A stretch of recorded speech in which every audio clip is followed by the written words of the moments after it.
Assalamualaikum warahmatullahi wabarakatuh. Bismillahirrahmanirrahim. Nahmaduka ya ghafuru ya syakuru. Masalli wa sallim barik ala sayyidina maulana Muhammadin wa ala alihi wa sahbihi asma'in nama ba'du. Saya ini kata orang banyak itu punya fan banyak. Sebetulnya ini korban orang banyak. Karena ngaji Quran itu sulit, mereka nggak mau ngaji. Pasrah sama Pak Kures, pasrah sama Gus Bak, terima mateng. Jadi ini kenakalannya Muhibbin. Dulu korban seperti ini juga Rasulullah Shallallahu Alaihi Wasallam. Itu kalau sahabat ingin masuk surga, itu ya gak suka ngamal yang berat-berat juga gak suka. Minta saja ke Rasulullah. Ya Rasulullah, saya minta satu hal. Apa? As'aluka murafaqataka fil jannah. Saya minta supaya jadi teman engkau di apa? Surga. Tapi yang jelas Nabi tidak jawab secara gratisan. Nabi ngendikan fa'inni ala nafsika bi kasratis sujud. Kamu membantu saya, kamu harus memperbanyak apa? Sujud. Jadi kalau ada kiai dimintai saya ingin di surga sama engkau kiai, itu enggak boleh gratisan, harus fa'inni ala nafsika bi kasratis sujud. Tapi saya ini punya ajaran yang sebetulnya agak sesat tapi masuk akal. Ini saya mohon karena saya memang punya bapak seneng guyon, punya Mbah Mun kiai saya juga seneng guyon. Karena beliau katanya gini, nak kiai ra guyon kok dianggap gak bahagia ya. Saake panitia dikira kurang sanggup gitu katanya. Sehingga ajarannya beliau-beliau memang sementara orang Islam itu pokoknya guyon ketok bahagia dengan Islamnya, bahagia dengan Tuhannya, bahagia dengan nabinya. Qul bi fadlillah wa bi rahmati fa bidzalika falyafrah. Lah bahagia paling gampang ekspresinya nggih guyon niku. Ngetokno di Alphard dadak repot. Ngetokno di dhuwit akeh dadak repot. Nak guyon nak murah nggih. Itu beberapa sahabat itu saking cintanya Nabi. Itu cara berpikir kayak teman saya. Teman saya itu sering nasihatin saya, "Gus, aja soleh nemen-nemen." Engko nak ning swarga mari bareng Mbah Mun sungkan katanya.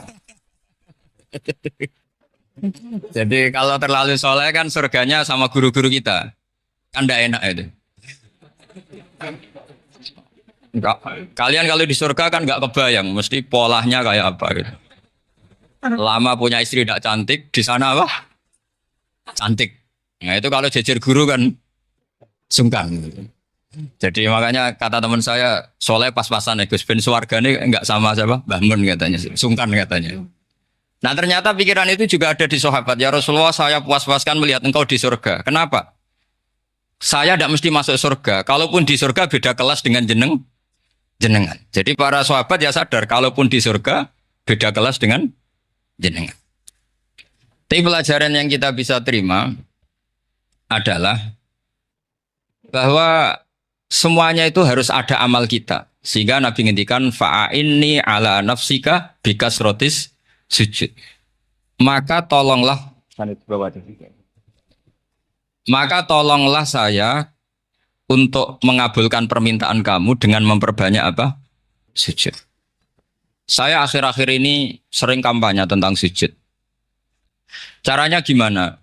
Ini sekaligus untuk anak-anak PSQ utamanya karena yang mengkaji Quran.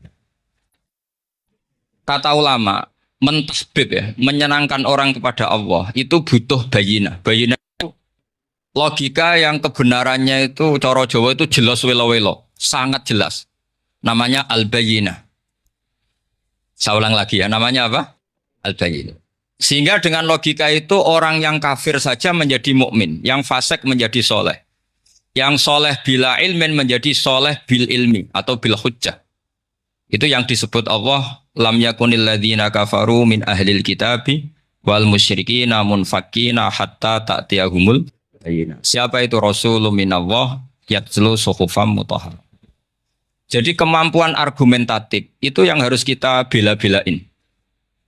Saya di sini sangat terhormat karena saya bisa matur di depan Pak Kures. Saya dulu sering baca buku-buku beliau. Jadi saya nggak mungkin jadi pesaing beliau karena saya ini saya ngidolakan beliau, jadi nggak mungkin jadi pesaing beliau. Tapi kalau mutammim ikut menyempurnakan keinginan besar-besar beliau mewujudkan Islamiyah wasatiyah, insya Allah diminta atau tidak diminta harus kita bantu. Harus apa? Nah bayinahnya apa? Bayinahnya begini. Bayina itu satu argumentasi yang jelas. Begini, ada seorang ekstremis itu, singkat cerita mau ngebom tempat-tempat maksiat. Yang maksiat ini orang-orang Islam juga. Tapi saya tidak nuduh sampean, pokoknya orang-orang Islam juga. Terus ditanya sama orang Islam moderat, andai kan mereka nanti mati dalam keadaan demikian, aina masiruhum, lalu mereka kemana? Ya ilanar, gitu. Karena mati dalam keadaan maksiat. Terus ditanya sama yang moderat tadi, moderat soleh maksudnya, bukan moderat liberal, moderat soleh. Karena orang kadang salah paham, moderat itu pikirannya terus liberal, tidak moderat soleh. Terus kata si moderat tadi, akan ada lika muradan Nabi, apa umatnya masuk neraka itu yang diinginkan Nabi? Kaget si ekstremis tadi, kebetulan ini ekstremis yang masih mau mikir. Terus, enggak, itu enggak yang digedaki Nabi. Kalau gitu ya jangan, kita tunggu tobatnya, kita proses bersama supaya mereka mau tobat. Karena dukhuluhum annar itu tidak muradan Nabi, tidak yang digedaki Nabi Muhammad SAW.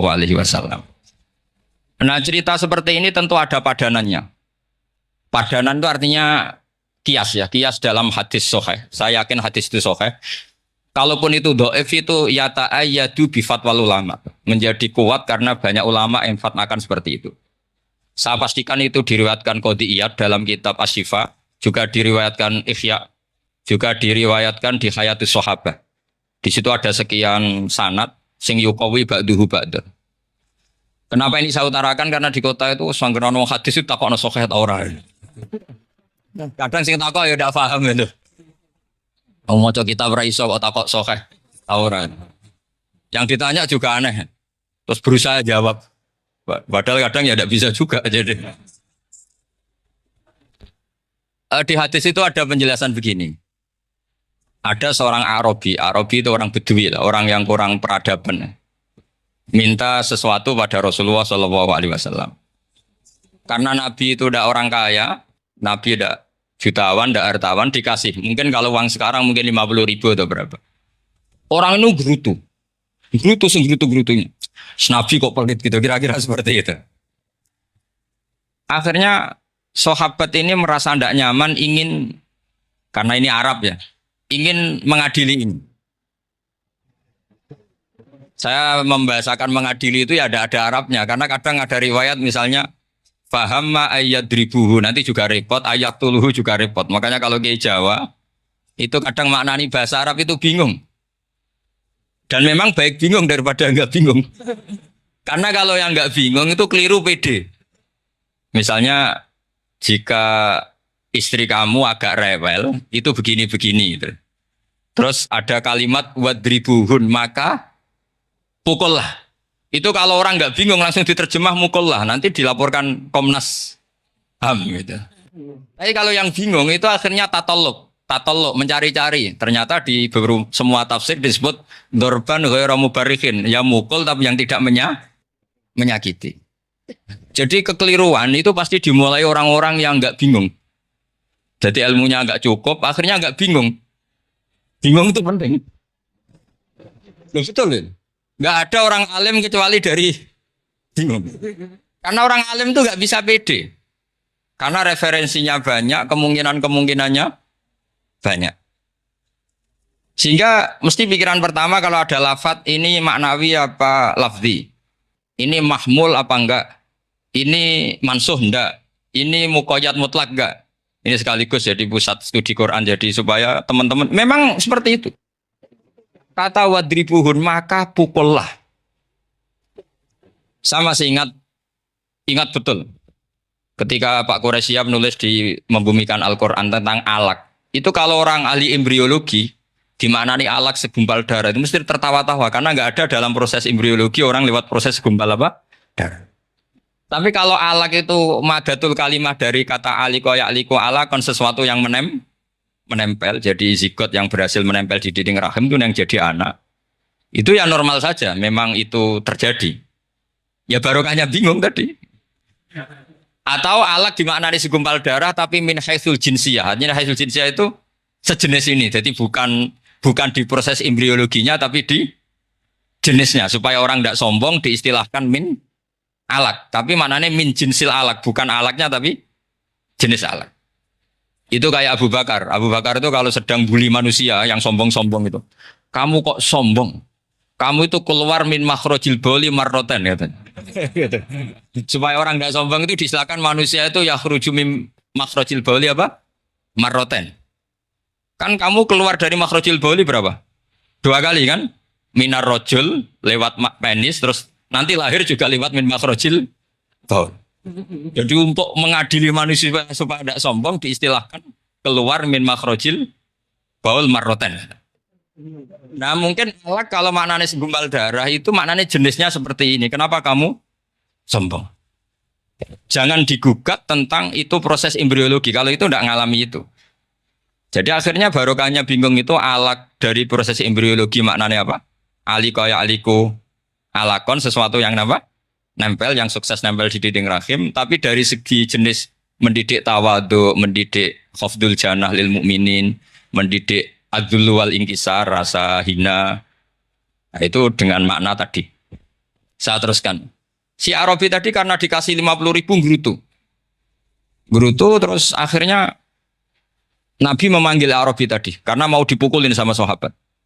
Nggak tahu mau dipukulin atau mau dibunuh nggak tahu, pokoknya dikerasin lah di. Makanya nggak usah diterjemah. Kalau diterjemah nanti jadi bingung. Terus akhirnya dibawa sama Nabi, diajak masuk, dikasih banyak sama Nabi. Kasih banyak, ditanya sama Rasulullah, kamu sudah puas ya Arabi? Sudah ya Rasulullah. Hebatnya Nabi apa?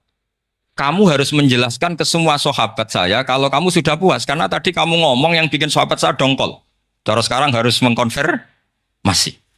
Ya Rasulullah. Di depan umum juga Nabi ikut. Ini Arabi tadi minta saya tak tambah terus dia puas. Ahakada ya Arabiyu?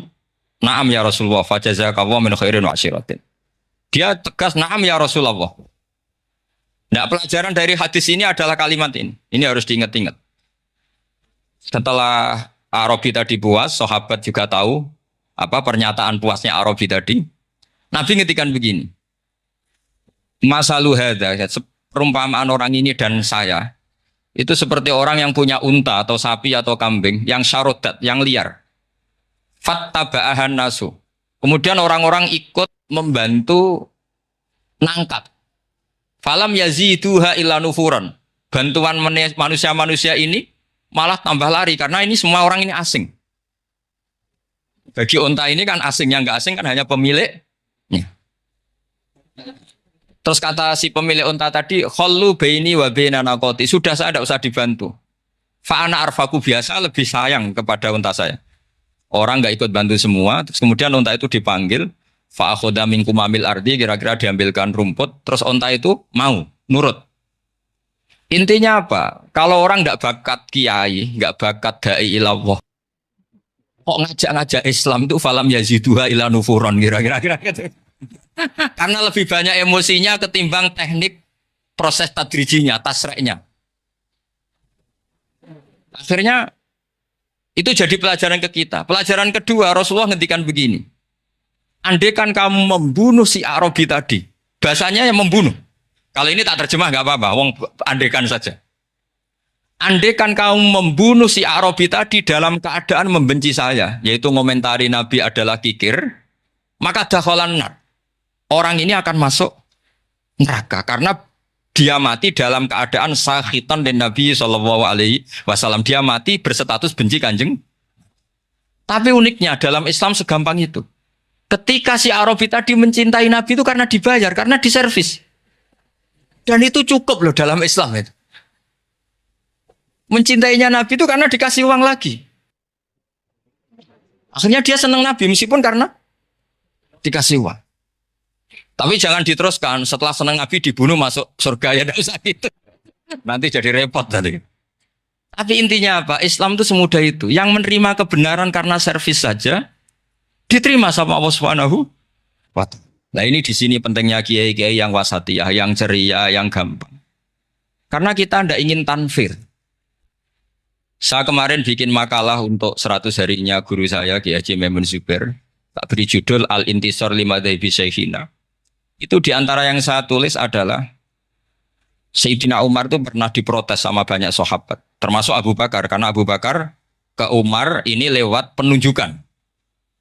Kata para sahabat, ya Abu Bakrin, kamu memasrahkan umat ini ke aghladin nas, orang paling kasar, yaitu Umar.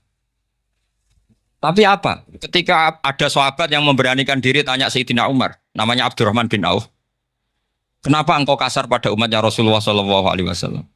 Jawabnya Umar itu unik. Fawwah, laqad lintu hatta khasyitu waha fil lain. Walaqad istatattu alaihim hatta khasyitu waha fis syiddah. Fa'ainal makhraj. Saya ketika lunak sama manusia, sebetulnya saya juga takut Allah. Ketika ngambil sikap lunak, karena lunak itu dianggap pembiaran. Bagi orang yang salah paham, lunak itu dianggap pembiaran. Kamu punya ponakan yang sering pacaran misalnya, atau sering nakal, kamu lunak itu dianggap pembiaran. Pembiaran itu tidak mendidik. Tapi kalau kamu sebagai Pak Lepade terkenal keras, ponakmu ya tahu sowan, itu ya iso didik sama saja. Orang kau berdidik, sowan saja gak berani, ketemu kamu lari. Intinya apa? Terlalu lunak juga ada masalah, yaitu dianggap pembiaran. Terlalu keras juga ada masalah, kan hakikatnya nggak bisa didik. Orang-orang yang terlalu keras sama masyarakat, ini kan nggak kau berdidik, karena wong roh wis melayu. Tapi nak terlalu hatian, kayak kula ini, nyongkomu ya masih tak barno. Itu kan ya repot kan. Sehingga ngendikane Sayyidina Umar, fawwah laqad lintu linnas hatta khasyitu wa fillan. Ketika saya ngambil sikap lunak, sebetulnya saya juga punya khasyah karena dianggap pembiaran. Tapi ketika saya terlalu ekstrim, saya juga takut Allah. Jangan-jangan itu tanfir, menjadikan orang jauh dari orang-orang soleh, karena yang soleh terlalu keras. Fa'inal makhraj. Lalu jalan keluarnya gimana? Ya jalan keluarnya tadi, wasatiyah tadi. Jangan lunak yang sampai pembiaran, ya jangan keras sampai orang tanfir. Ukurannya apa? Ya tanya anak-anak PSG nanti. Karena yang baru mengkaji apa? Wasatiyah. Jadi saya mohon referensi itu sebanyak-banyaknya, karena terus ada lagi, saya punya cerita, ada seorang wali yang kalau doa itu agak neror Allah. Tapi itu kalau nggak wali nggak boleh. Harus jadi wali dulu baru boleh. Karena kalau wali itu keliru-keliru itu ya tetap sama Allah dibahasakan isek. Isek itu berontok. Enaknya kekasihnya Allah kan gitu. Makanya di antara doanya Habib Ali Al-Habsyi Sohibu Simti Duror itu doanya. Tapi kamu tidak boleh melakukan doa ini, dosa. Kalau nggak wali dosa. Itu doanya gini. Waj'al sayyiati man ahbabta. Jadikan kesalahan saya itu kesalahan orang yang kau cintai. Jadi kamane cara Jawa wis kadung disayang, salah-salah wis bener gitu. Jadi waj'al sayyiati man ahbabta. Jadi kalau orang yang sudah super itu salah ya jadi apik. Tapi ya enggak salah sampai kayak zina maling itu parah itu gitu. Ada seorang wali doa di depan Rasulullah itu gini. Ya Allah, jenengan punya dua pilihan. Jika jenengan menjadikan saya orang soleh, surra habibuka, maka kekasihmu ini akan senang. Dan yang susah itu musuh kamu, yaitu iblis, musuh engkau. Tapi jika engkau ingin saya ini dolim, jadi orang dolim, yang susah itu kekasihmu, yaitu Nabi Muhammad SAW, yang senang musuhmu, yaitu iblis. Mohon jenengan milih mawon, nyenang no kekasihmu, apa nyenang no musuhmu, gitu. Ya sudah kan Allah tidak punya pilihan. Mana mungkin Allah ingin menyusahkan kekasihnya, yaitu kanjeng Nabi Muhammad SAW. Sama, semua ulama ada ingin umatnya Nabi matu khinal maksiyah, mati dalam keadaan maksiat. Maka kita berusaha semaksimal mungkin. Semoga mereka tobat. Semua Quran itu la'allahum yarji'un, la'allahum yantahun. Diharapkan mereka Allah yang Tuhan saja, yang al-ghaniyul mutlak, Allah yang al-jabbar al-qahhar saja sama orang-orang yang asrafu ala anfusi masih dipanggil-panggil wa anibu ila rabbikum wa aslimu lah. Allah yang Tuhan saja memanggil yang sedang di luar dipanggil masuk. Masa kita gara-gara soleh yang over, yang sudah di dalam mau dikeluarin? Itu kan apa-apaan itu? Makanya ini pasti dukung sama Satya. Jadi saya dukung itu bihujjatin, bukan karena saya hormat Pak Kores orang sepuh, itu enggak. Memang bihujjatin. Kalau soal dukung karena orang sepuh itu etika namanya apa? Etika. Tentu saya lakukan itu, pasti saya lakukan karena itu etika. Tapi lebih dari itu karena bihujjatin wadhika, bihujjatin bayyinah. Memang logikanya seperti itu. Allah yang Tuhan saja selalu memanggil yang luar dimasukkan ke dalam. Masa yang sudah di dalam dikeluar. Makanya kitab Ithaf, kitabnya Sayyid Zabidi itu, Sayyid Murtado Az-Zabidi, itu bab takfir, itu beliau ngeritik untuk ngamek corong Jawa sampai sekian kuras. Sampai beliau mengutip Fa'inal imam la ayyukhti afil afi khairun min ayyukhti afil uqubah. Kowe de keputusan salah nyepuro luwih apik timbang salah nyekso. Nyepuro salah tetep bener. Tapi nak nyekso bener ora mesti bener. Fa'inal imam la ayyukhti afil afi khairun min ayyukhti afil uqubah. Sehingga beliau terus hampir sekian kuras. Coba hadis di Muslim, di Sahih Muslim itu Usamah ya. Kalau di Sahih Muslim itu rawinya disebut Usamah bin Zaid. Tapi di beberapa riwayat ada yang menyebut itu tidak Usamah. Sehingga banyak syarah mengatakan itu ta'addudul waqi'ah. Memang kejadiannya dialami sekian sahabat. Itu ada perang gitu ketika musuhnya terdesak. Padahal musuh ini sudah memotong sekian tangan sahabat. Ada yang sudah pernah baca sahabat ketika terdesak. Dia mengatakan la ilaha illallah Muhammadur. Singkat cerita oleh Usamah tetap ditusuk sampai mati. Tapi sama Rasulullah ketika lapor, kamu membunuh setelah mengucapkan la ilaha illallah ya Usamah? Iya. Tapi innama qolaha muta'awidan. Dia mengatakan kalimat itu karena muta'awidan, nyari perlindungan saja. Afala syaqaqta an batni, afala syaqaqta an qalbi. Sudah kamu lihat di dadanya. Kalau dia betul-betul ngomong karena muta'awid dan jangan-jangan karena iman betul. Memangnya ketika kamu iman, orang-orang sahabat itu rata-rata kan pernah kafir. Memangnya ketika kamu iman tak curigai kan enggak. Langsung saya terima, kenapa ini main curiga kira-kira. Sampai seperti itu. Saktinya kalimat la ilaha. Jadi kalaupun diomongkan muta'awidan saja tetap sah. Meskipun ngomongnya hanya untuk perlindungan dari apa? Safe, dari pedang. Malah ada riwayat lain yang menyebutkan itu udah Usamah di tafsir Qurtubi itu. Itu yang ya ayyuhalladzina amanu idza darabtum fi sabilillahi napa? Fatabayyanu wa la taqulu liman alqa ilaikumus salama lasta mu'mina. Itu kalau di riwayat Qurtubi lebih ekstrim lagi. Si orang tadi tidak Usamah, jelas pastikan itu tidak Usamah. Ada yang lain tidak Usamah. Itu bantah Nabi. Ya Rasulullah, andaikan belah dadanya orang itu saya belah, apakah kemudian saya tahu apa yang ada di hatinya? Jadi Nabi jadi dibantah. Ya rodok khawarid deh. Jadi Nabi masih dibantah. Kata Nabi, ya enggak, kamu tetap enggak tahu apa yang ada di hatinya. Loh, terus masalahnya apa? Masalahnya begini. Setelah kamu belah dadanya, kamu tetap enggak tahu hatinya kan? Fala anta ta'lamu ma fi qalbi wala anta tusaddiqu ma fi lisani. Jadi kowe udah dadi wong kacau. Ngerti hatinya yang enggak, percaya lisannya juga enggak. Kan enggak ada hujah yang kamu ambil. Harusnya kata Nabi profesional dong. Nak roh hati ini rujukannya lisan. Lah ini enggak, hatinya kamu enggak tahu, lisannya enggak kamu percaya, langsung kamu pakai itu apa? Seperti saya sama jenengan kan gampang. Aku raro niate sampean ngaji api apa raro. Sementing teko nggon ngaji berarti seneng ngaji. Jadi jelas ada yang diambil. Makanya semenjak itu para ulama rata-rata itu hampir semuanya itu Islamnya wasatiyah. Karena ciri khas agama ini adalah wa yad'u ila daris salam. Selalu memanggil-manggil supaya orang masuk.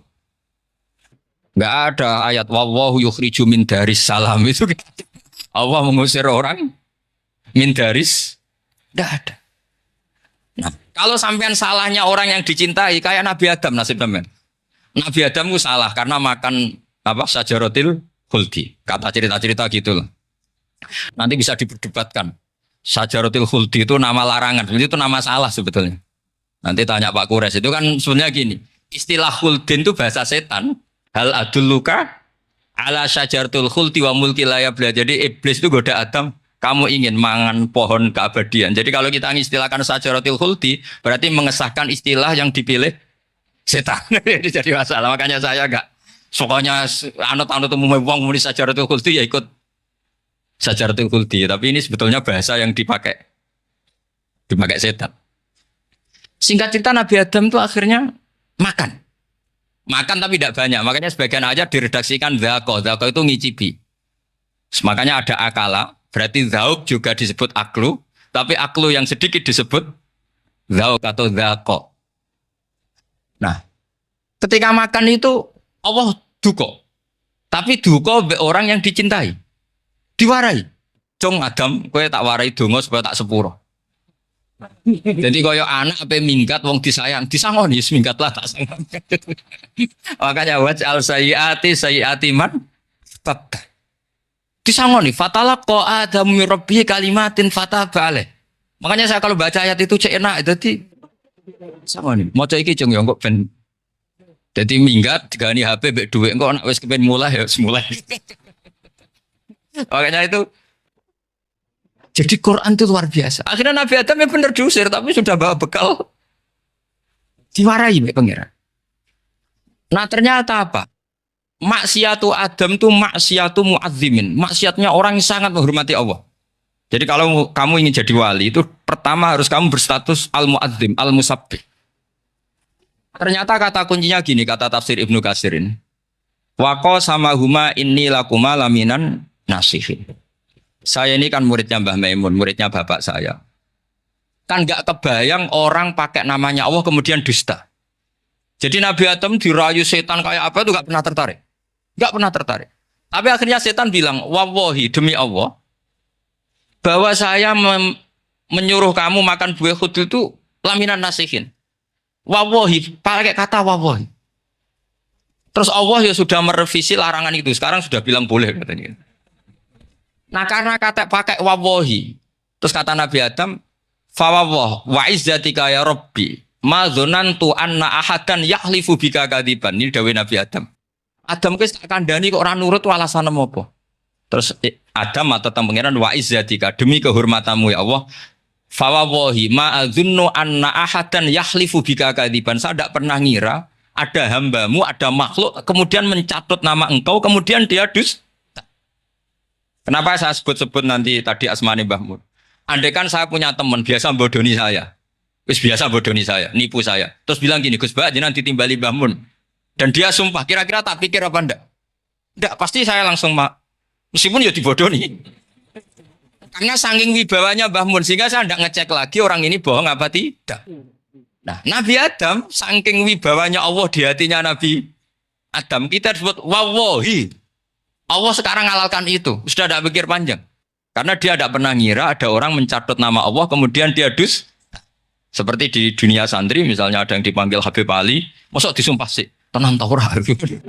Oh, itu mesti teman yang biasa bodoni sampean lah, mesti langsung. Sangat takutnya kan gitu. Sampean takut istri dibilangi teman, bojomu nelpon. Wah, itu mesti tidak dikonfirmasi lagi itu. Saking takutnya. Nah Nabi Adam itu seperti itu. Saking takzimnya kepada Allah sehingga ketika disebut wawahi.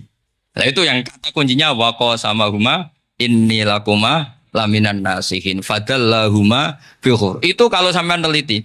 Ini kesangannya Pak Kures pakai madatul kalimah itu kelihatan. Fadallahuma itu rujuknya ke iblis. Jadi Adam di situ korban terus.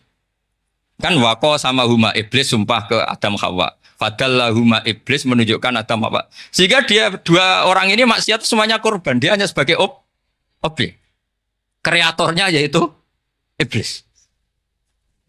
Tapi Nabi Adam sampai tertipu tuh gara-gara tadi. Wa izzatika ya Rabbi. Ma'azunnu anna ahadan yahlifu bika kadziban. Ketika menyebut nama engkau, saya tidak pernah mengira ada orang nyebut nama engkau kemudian dia dus. Saya bayangkan orang paling brengsek sekalipun teman saya kalau bilang Gus sampean dipanggil Mbah Mun, tentu tidak saya pikir lagi.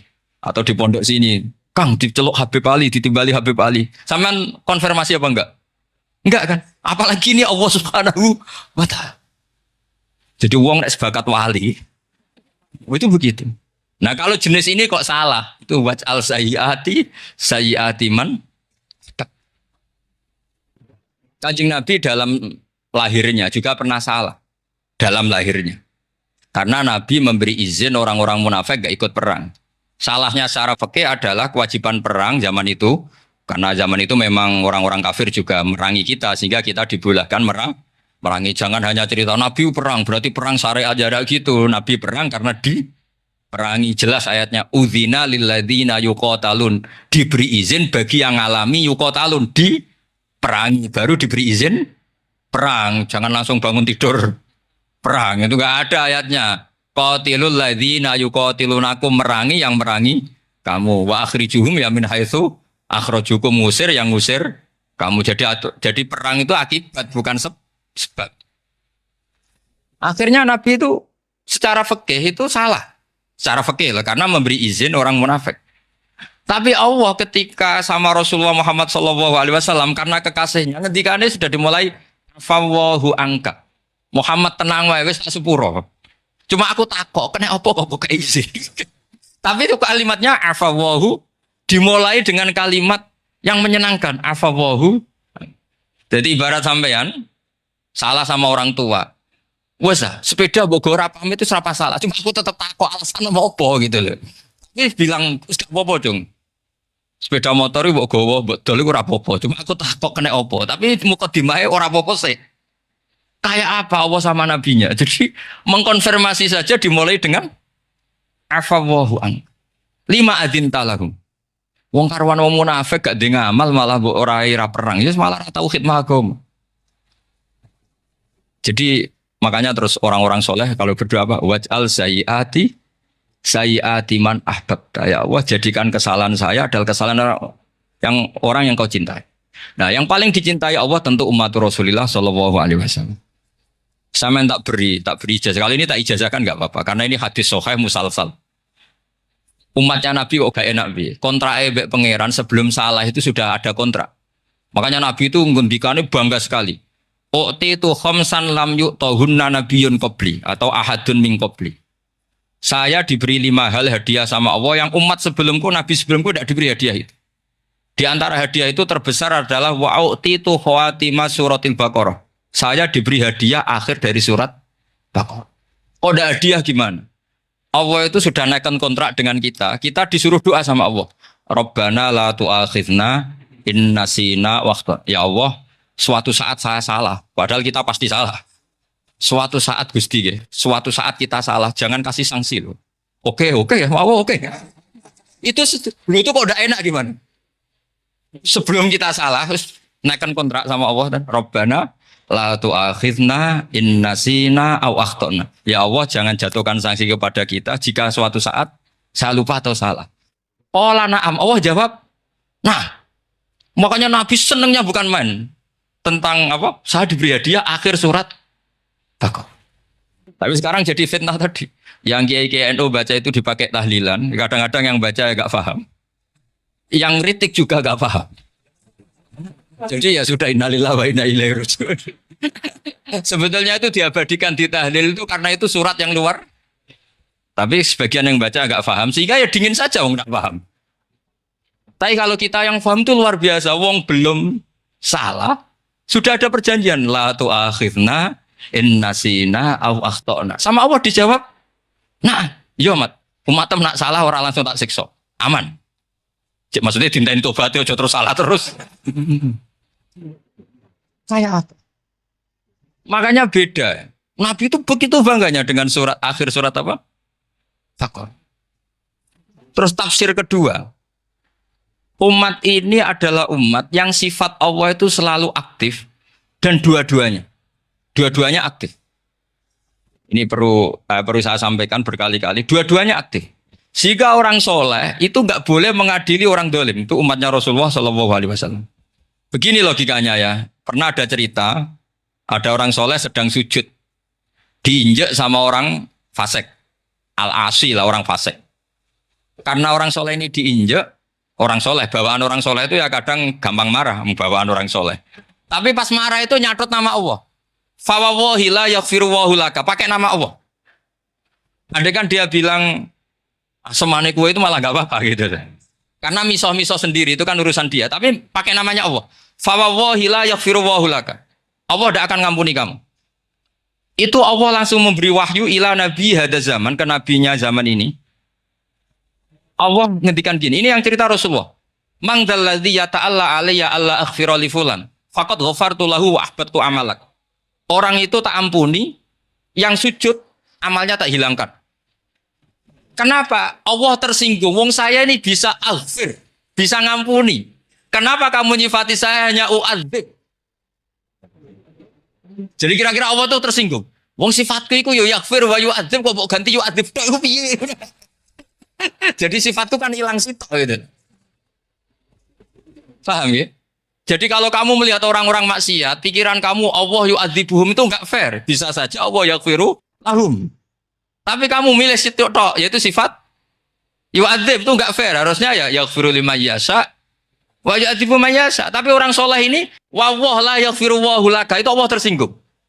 Kenapa tersinggung? Karena Allah hanya disifati yu'adzib, bukan disifati yaghfir. Padahal Allah bisa yu'adzib, bisa yaghfir. Sehingga Wahsy ketika seperti itu, dia qatilu ahabbin nas ila Rasulullah, yaitu Wahsy adalah qatilu Hamzah. Ketika Nabi da'a alaihi, tidak usah diterjemah, itu sama Allah malah Wahsy dikasih tahu. Bahkan turun ayat laisa laka minal amri syai'un aw yatuba alaihim aw. Jadi kita melihat ahlul maksiat, oke kita tidak cocok dengan mereka, tapi tidak cocok tetap berharap mereka tobat. Kita tarbiyah. Karena kita tidak boleh nyifati Allah yu'adzibuhum qatan. Mungkin ramal dadi pangeran ngomong qatan. Isa wae Allah yaghfiru lahum. Itu pelajaran bagi kita. Jadi ternyata si soleh tadi ditegur sama Allah. Kamu tidak bisa seperti itu. Mangdalladzi yata'alla alaihi ta'ala itu corong Jawa sumpah serapah. Kok iso aku mbok sifati u'adzib, wong aku iso aghfir. Makanya di Quran itu ada wa yu'adzibal munafiqina. Ayatnya apa? Insya'a au yatuba. Ya ini dalil-dalil napa? Kalau jenengan mendukung Islam napa? Wasatiyah. Jadi an ilmin. Jadi saya dukung gerakan ini, satu an ilmin, dua memang secara etika. Pak Quraisy itu orang sepuh, tentu pilihan itu setelah sekian baca tafsir, baca referensi, beliau seorang akademisi, profesor doktor. Tapi saya tetap mohon, dukung kita itu an ilmin, apa? An ilmin. Memang dari awal Allah mensifati dirinya bisa yaghfir, bisa yu'adzib. Kenapa kita memastikan yu'adzib? Wong Allah bisa yaghfir. Nah dengan demikian kamu menetapkan sifat Allah dua-duanya. Jadi yang soleh ya tetap khawatir, jangan-jangan ada masalah. Yang fasik pun tetap ada harapan. Makanya masyhur dawuh Sayyidina Ali yang dikutip hampir semua ulama. Apa? Ala unabbiukum fil faqih kullal faqih. Apa perlu saya ceritakan siapa yang ahli fikih sebenarnya? Apa kata Sayyidina Ali? Sebagian orang malah memarfukan ini ke Rasulullah SAW. Kalaupun ini tidak hadis marfu, dawuh Sayyidina Ali pasti tercermin dari keinginan Rasulullah SAW. Ketika Nabi ditanya, siapa itu al-faqih wal al-faqih atau Sayyidina Ali, malam yuknitin nas min rahmatillah walam yu'amminhum min makrillah. Apapun kondisinya orang, jangan putus asakan dari rahmatnya. Sehingga Nabi itu pernah sangat serius ngadepi orang-orang fasik. Tapi setelah di multazam sama Allah ditegur. Kalau kamu begitu, rahmat saya, kata Allah, kamu batasi. Semenjak itu Nabi terus rileks. Dan Nabi kalau ibadah itu mesti milih yang paling gampang. Ma khuyira Rasulullah sallallahu alaihi wasallam amroini ilakhtara apa? Aisarahuma, pasti milih yang paling gampang. Termasuk Nabi unik itu tofa rogiban. Semua sahabat itu tofu musyatan, semua tawaf secara jalan.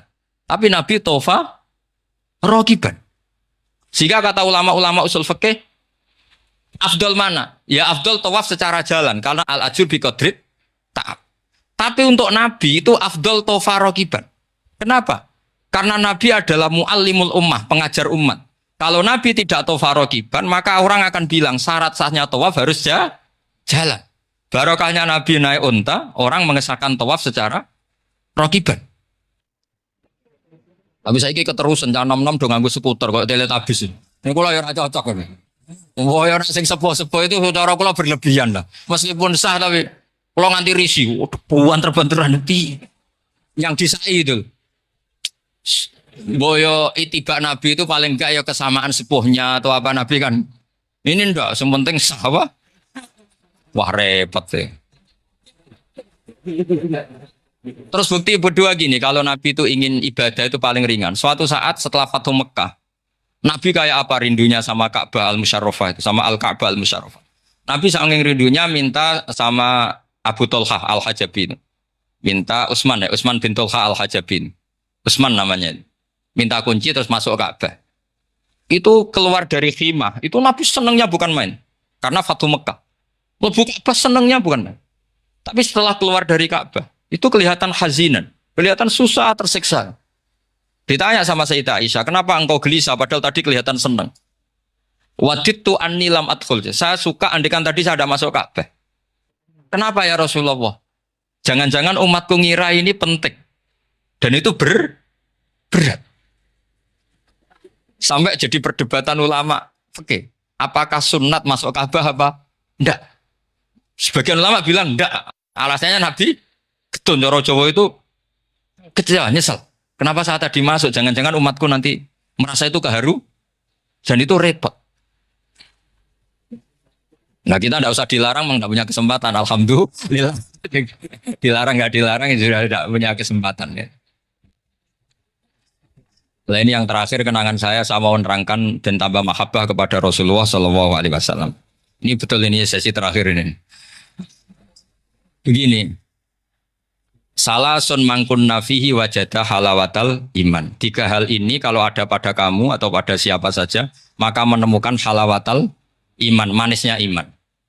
Ini mungkin yang jarang dijelaskan orang adalah manis itu apa? Kata Ibnu Hajar al-Asqalani sebagai pensarah Bukhari, termasuk manisnya manis adalah al-iltizat al-akli, merasa nyaman secara berpikir.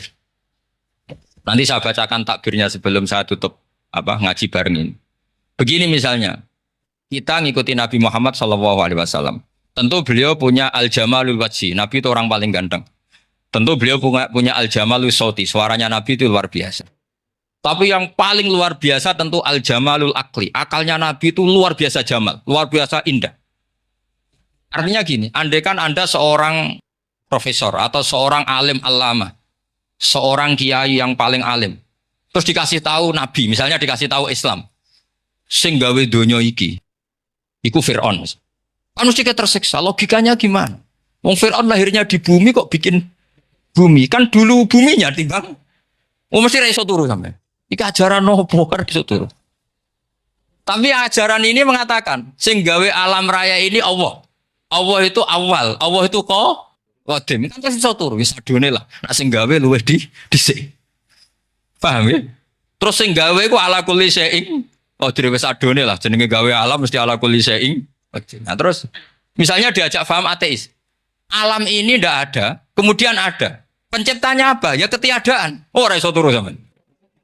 Bagaimana mungkin al-adam yakhluqu maujudan, alam yang maujud diciptakan oleh Adam. Oh ora iso turu sampean.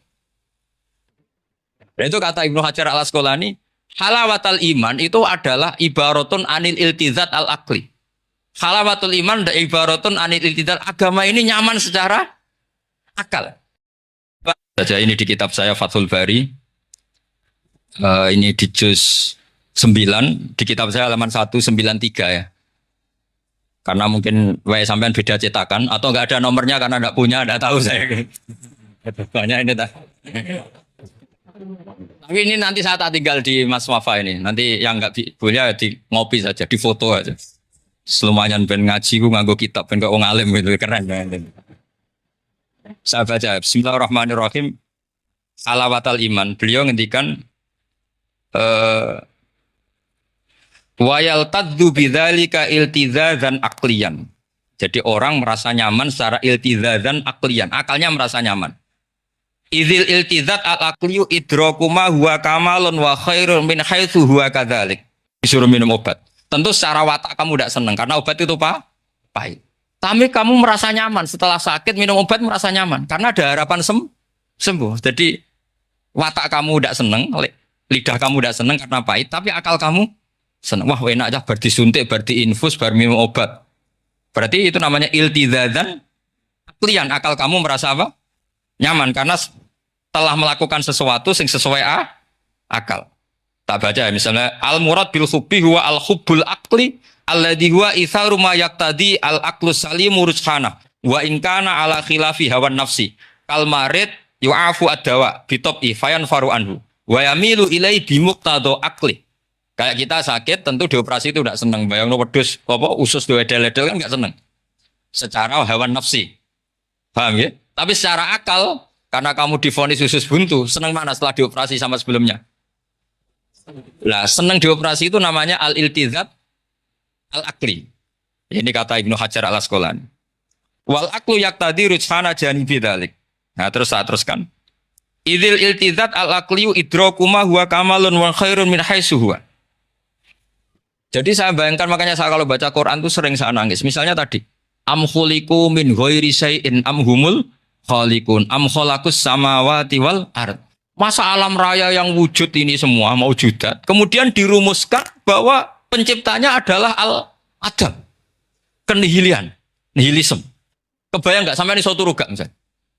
Ono nabi terus congkoe kudu iman, alam raya ini sing wujud diciptakno ketiadaan. Wes ra iso turu yakin dan bener itu.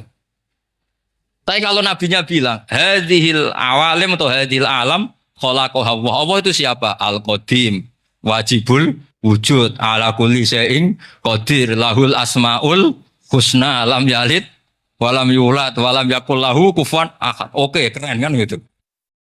Itu jenenge al-iltizat al-aqli. Kalau kamu sudah ngalami seperti itu, wajada halawatal iman. Terus kata Ibnu Hajar al-Asqalani, terus wa yu'abdirus syara', syara' yaitu Rasulullah sallallahu alaihi wasallam membahasakan al-iltizat al-aqli dibahasakan dengan halawatal iman. Jadi halawatul iman itu kamu harus ngalami al-iltizat al-aqli.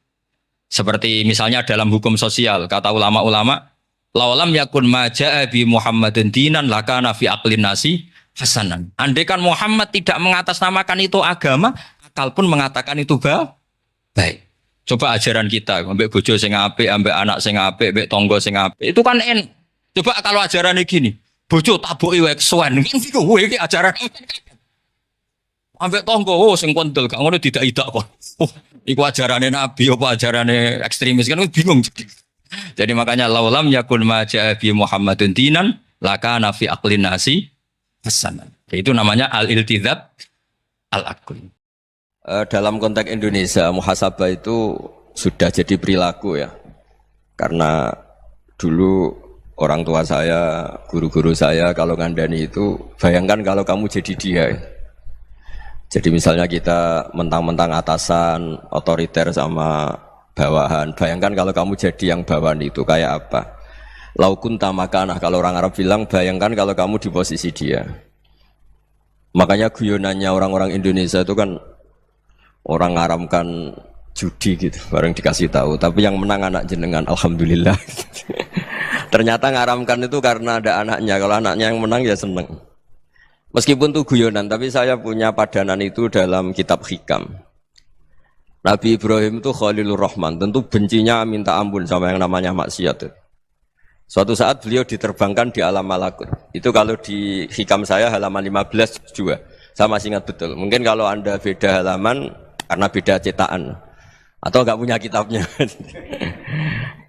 Atau punya tapi tidak bisa baca.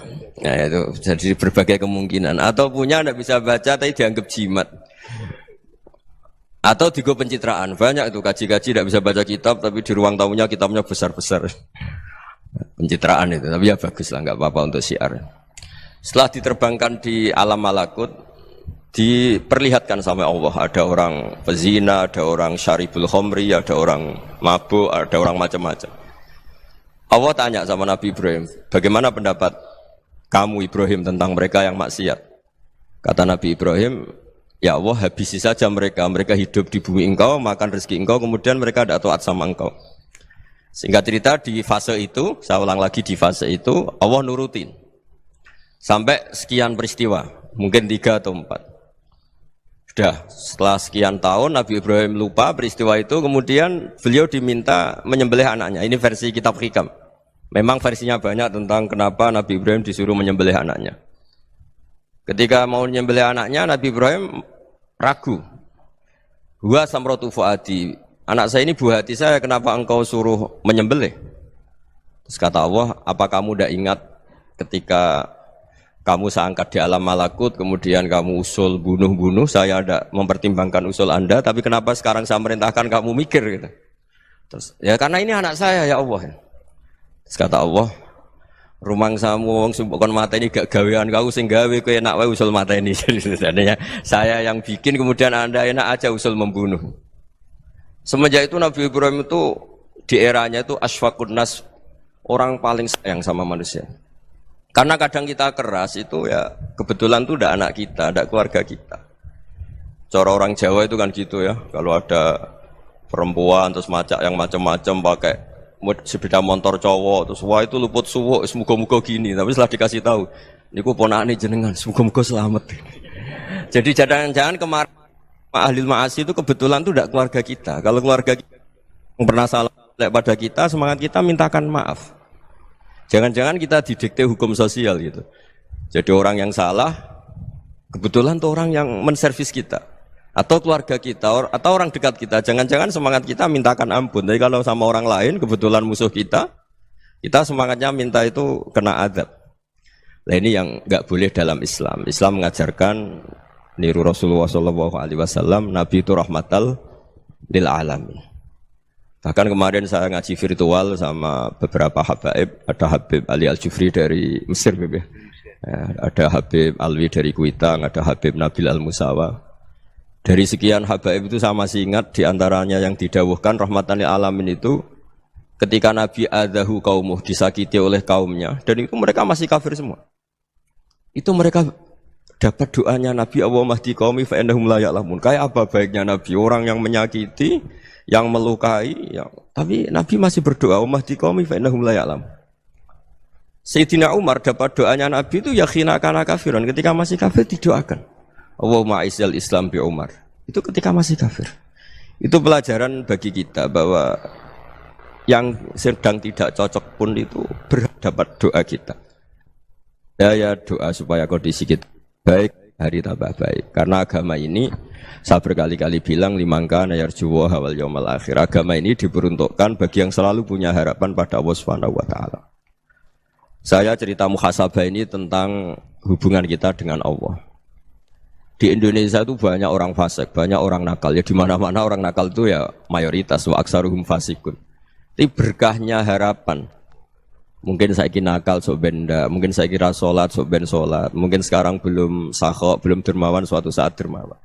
Barokahnya itu kefasikan ini dianggap sementara, sedang fasik, sedang tidak benar. Karena kiai-kiai kita, para guru-guru kita, para habaib utamanya itu mesti bilang semoga husnul khotimah. Nah barokahnya doa itu semoga husnul khotimah itu menjadikan satu pola sosial. Yang sedang fasik ini masih diharapkan jadi lebih baik, jadi lebih. Sehingga kita tidak ngambil sikap ekstrim, ya ingin menghabisi atau ingin mengadili, tidak. Karena selalu kita punya harapan. Dan agama ini limangka nerjuwa hawal yaumil akhir. Bayangkan dulu kalau yang nakal itu anak kamu. Pasti kamu nggak ingin kan langsung dapat azab, dapat apa.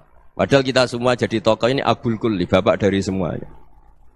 Sehingga ketika Rasulullah SAW jalan-jalan kemudian melihat perempuan sedang menyalakan api. Kalau apinya mati ditiup, anaknya dijauhkan. Nanti kalau sudah jauh dari api, anaknya digendong lagi. Terus kata Rasulullah, matur ke semua sahabat, Aro'aitum anna hadih tarihatan waladaha alan nar. Apa kamu berpendapat bahwa perempuan ini akan melemparkan anaknya ke neraka? Tidak ya Rasulullah. Tidak akan seorang ibu melemparkan anaknya ke api. Terus kata Rasulullah, Allahu arhamu min hadih biwaladiha. Allah lebih rahman, lebih rahim dibanding orang tua ini kepada anaknya. Ini yang harus kita kenalkan terus, kita kampanyakan terus, supaya orang hubungannya dengan Allah itu nyaman, asik. Sehingga dengan demikian selalu ada harapan bahwa yang sedang nakal ini suatu saat tobat. Kita tidak boleh menghukumi pasti begini, pasti gini, itu tidak wilayah kita. Itu juga yang dicontohkan Rasulullah SAW. Secara lahir Nabi itu nggak berkenan sama Wahsy, karena Wahsy itu salahnya salah fatal karena membunuh ahabban nasi ila Rasulillah, yaitu membunuh Sayyid Hamzah. Jadi ketika Wahsy tobat, Nabi itu terima tobatnya. Dan ketika beliau dengan basariyahnya nggak siap ketemu Wahsy karena harus ingat Sayyid Hamzah, basariyahnya diturutin. Oke, kamu iman saya turutin, tapi jangan sering ketemu saya. Karena kalau ketemu kamu saya masih ingat sama paman saya Sayyid Hamzah. Kita bisa ngelola seperti itu. Kita tidak cocok sama orang, bagaimanapun mereka umat Rasulullah SAW, kita tetap mencintai mereka. Misalnya kalau beda agama, mereka sama-sama orang Indonesia, kita mencintai mereka atas nama warga Indonesia. Tapi kalau misalnya potongannya ora cocok, beda kultur, bawaannya itu mangkelno cara Jawa, ya bisa diilmoni, jangan ketemu. Wong sudah tidak cocok, ingin ketemu nyari solusi. Roh ini tok seneng itu kan ya repot itu. Ya sudah kalau nggak mati cocok ya jangan sering ketemu. Dan itu kita bisa memanage seperti itu tuh bisa. Saya berkali-kali cerita tentang Imam Syafi'i. Kalau dikasih tahu ya Imam Aba Abdillah, panggilannya Imam Syafi'i, tetangga anda ini ternyata banyak yang nggak senang anda. Jawabnya beliau senang. Ya bagus kalau nggak senang saya, ndak utang saya katanya. Jadi gara-gara sampean seneng aku ngatur aku ini kan. Dan mungkin sampean rasa seneng kan ya enak. Jadi hidup itu dianggap happy. Kalau seneng ya teman silaturahim, kalau nggak seneng ya nggak bakal utang gitu. Baru kaya seneng itu nggak ganggu. Gitu. Jadi dulu itu orang bisa ngelola seneng ndak seneng itu bisa. Karena ada kearifan hubungan dengan Allah Subhanahu wa taala. Hidupnya selesai karena masyghul bi dzikrillah, mereka sibuk dengan Allah. Makanya kata ulama-ulama tasawuf, kamu jangan melihat manusia perilakunya, tapi kamu juga harus ingat yang gerakkan semua itu Allah Subhanahu wa taala. Dengan demikian kita farah, kita senang. Makanya Nabi kalau ngutus Anas bin Malik kemudian enggak kesampaian yang diinginkan karena Anas main. Ketika garwa-garwani Nabi agak tersinggung, Nabi andaikan Allah menghendaki yang saya inginkan kesampaian, pasti itu kesampaian. Jadi dianggap kegagalan Anas gak manggil yang dituju Nabi itu ya kersane Allah, ya enteng saja. Sayyidina Ali lebih parah lagi yang dialamin. Itu dalam beliau kalau dipanggil itu gak cepet-cepet ke sana. Ketika ditanya, kenapa kamu tak panggil gak cepet ke saya? Amin tu ukubatak. Karena aku tahu engkau orang baik. Orang baik itu pemaaf. Jadi makanya orang-orang soleh dulu itu bodoni itu. Makanya sekarang kalau ada orang bodoni itu mesti beda orang soleh. Kalau orang-orang soleh itu kakean husnudzon akhirnya sering dibodonin. Abdul bin Umar itu masyhur itu. Kalau ada budaknya sering sholat, sergap sholat itu dimerdekakan. Akhirnya enggak sholat pun pura-pura sholat. Akhirnya juga dimerdekakan. Ketika ditanya kenapa engkau merdekakan? Padahal mereka sholatnya menipu engkau, kata pembisik-pembisik itu. Man khoda'ana lillah in khoda'na lah. Dia nipu atas nama Allah, berarti saat tertipu juga atas nama Allah, enggak masalah dong, semuanya demi Allah Subhanahu wa taala. Jadi ketika kita ketemu mensifati Allah taala itu ghafir. Allah pemaaf. Jangan kamu enggak fair untuk diri kamu nyifati Allah ghafir, pada orang lain Allah kamu sifati syadidul iqab. Jadi Allah kamu atur kayak MC tadi ngatur saya. Jadi Allah itu apa? Kalau pada saya ghafir, kalau pada musuh saya syadidul iqam. Itu tidak fair. Kalau Anda punya harapan kepada Allah karena Allah Rahman Rahim, Allah ghafir, sebenarnya Allah pada musuh kita ya bisa saja Allah ghafir, bisa saja Allah Rahman Rahim. Sehingga kita melihat orang lain yang kita tidak cocok itu ya enteng saja. Itu min ummati Rasulillah sing tanaluhu syafa'atuh, tanaluhu sa'atu rahmati, tanaluhu fair. Jangan dengan kita kayak mesti dapat rahmat. Jangan orang lain kayak Allah pasti syadidul iqam, itu tidak boleh. Sehingga ketika ada orang Badui, singkat cerita orang Badui ini kencing di masjid, semua sahabat membentak dia. Yang enggak bentak hanya Nabi tok. Saking mangkalnya orang ini karena semua sahabat bentak kecuali Nabi. Setelah dibenarin Nabi, terus Nabi nyuruh sabbu ali dhanuban min ma'in. Setelah disucikan masjid itu, dia berdoa keras sekali. Allahumma arhamni wa Muhammadan wa la tarham ma'ana ahadan. Ya Allah yang berhak dapat rahmatmu hanya saya dan Nabi Muhammad, yang lainnya jangan. Karena yang lainnya tuh jengkelin, gitu aja saya salah dimarah-marahin gitu. Jadi kalau kamu doa terbatas ya kayak orang Bedui ini, kayak orang Arabi. Apa kata Nabi? Laqad tahajjarta wasi'an. Allah yang rahmatnya luas menjadi kamu sempitkan. Karena kamu mau atur Allah hanya Rahman pada Indonesian Power, pada NU, pada kita yang orang lain nggak perlu dapat. Itu kan kasihan Islam, karena Islam terus nggak dimiliki semua orang. Allah tidak dimiliki semua orang, Rasulullah tidak dimiliki semua orang karena dipek NU, dipek ormas tertentu, dipek nggak boleh seperti itu, nggak boleh takhasyar tawasian kata Nabi, tidak boleh mempersempit zat yang rahmatnya itu luas. Ini semoga etika ini kita pakai di Indonesia. Yang sedang fase kita harapkan lebih baik, yang sedang nggak dapat hidayah kita doakan dapat apa hidayah. Masyhur kan, makanya tadi saya mohon sama Habib Ali supaya Habib Ahmad supaya tetap mahalul qiyam, tabaruk sama Habib Ali. Di antara doa-doa di Simtuduror masyhur itu antuqa bilal mudhniba minnah bil ghufran wal musi'ah bil ihsan. Jadi harapannya para habaib, para orang-orang baik dulu ya, semoga yang dosa itu dimaafkan, yang sedang salah dibuka, bikin lebih baik. Nabi itu tugasnya juga gitu. Wastaghfir li dzambika walil mu'minina wal mu'minat. Nabi itu tugasnya juga memintakan ampun yang sedang salah. Nah ini cobalah jadi etika kita, muhasabah kita. Jadi muhasabah itu cara berpikir kita set, kita pikir ulang. Ternyata semangatnya seorang nabi itu wastaghfir li dzambika walil mu'minun. Semangatnya itu memintakan ampun. Orang ahli tafsir tahu semua kalau nabi itu tidak mungkin dosa. Jadi itu khitabun nabi wa urida bihi ummatu, itu khitab nabi, tapi yang dimaksud itu umatnya, karena nabi tidak akan mengalami dzambun, tidak akan mengalami dosa. Sekarang enggak, kadang-kadang kita ini kalau orang lain salah itu semangat. Kalau di perusahaan ada teman salah, apalagi miran salah itu seneng. Barokahnya salah bisa ganti kan gitu. Jadi kalau mungkin di dunia tokoh juga gitu, barokahnya ada tokoh salah, kita yang jadi populer sendiri, tidak boleh seperti itu. Kita harus salimus sodri di jami'il muslimin. Jadi ini harus dilatih. Saya tadi matur sama Habib Ahmad, latihan kita jadi hidup. Nabi itu kalau resep jadi wali itu kata Nabi gampang. Kata Nabi, kalau kamu ingin disenangin Allah, ya sudah, kalau kamu asbahta wa amseta gini-gini, perasaan kamu, kata Nabi, jangan punya perasaan ghil sama orang muslimin. Itu sudah, wadzalika min sunnati. Makanya Nabi ngendikan la yablughni ahadun an ahadin syai'an. Ada yang baca la yuballighni ahadun an ahadin syai'an. Seseorang jangan melaporkan ke saya tentang salahnya yang lain. Fa inni akhruju ilaikum wa ana salimus sodri. Karena saya ingin ketemu sampean semua dalam keadaan salimus sadri, tidak punya perasaan apa-apa.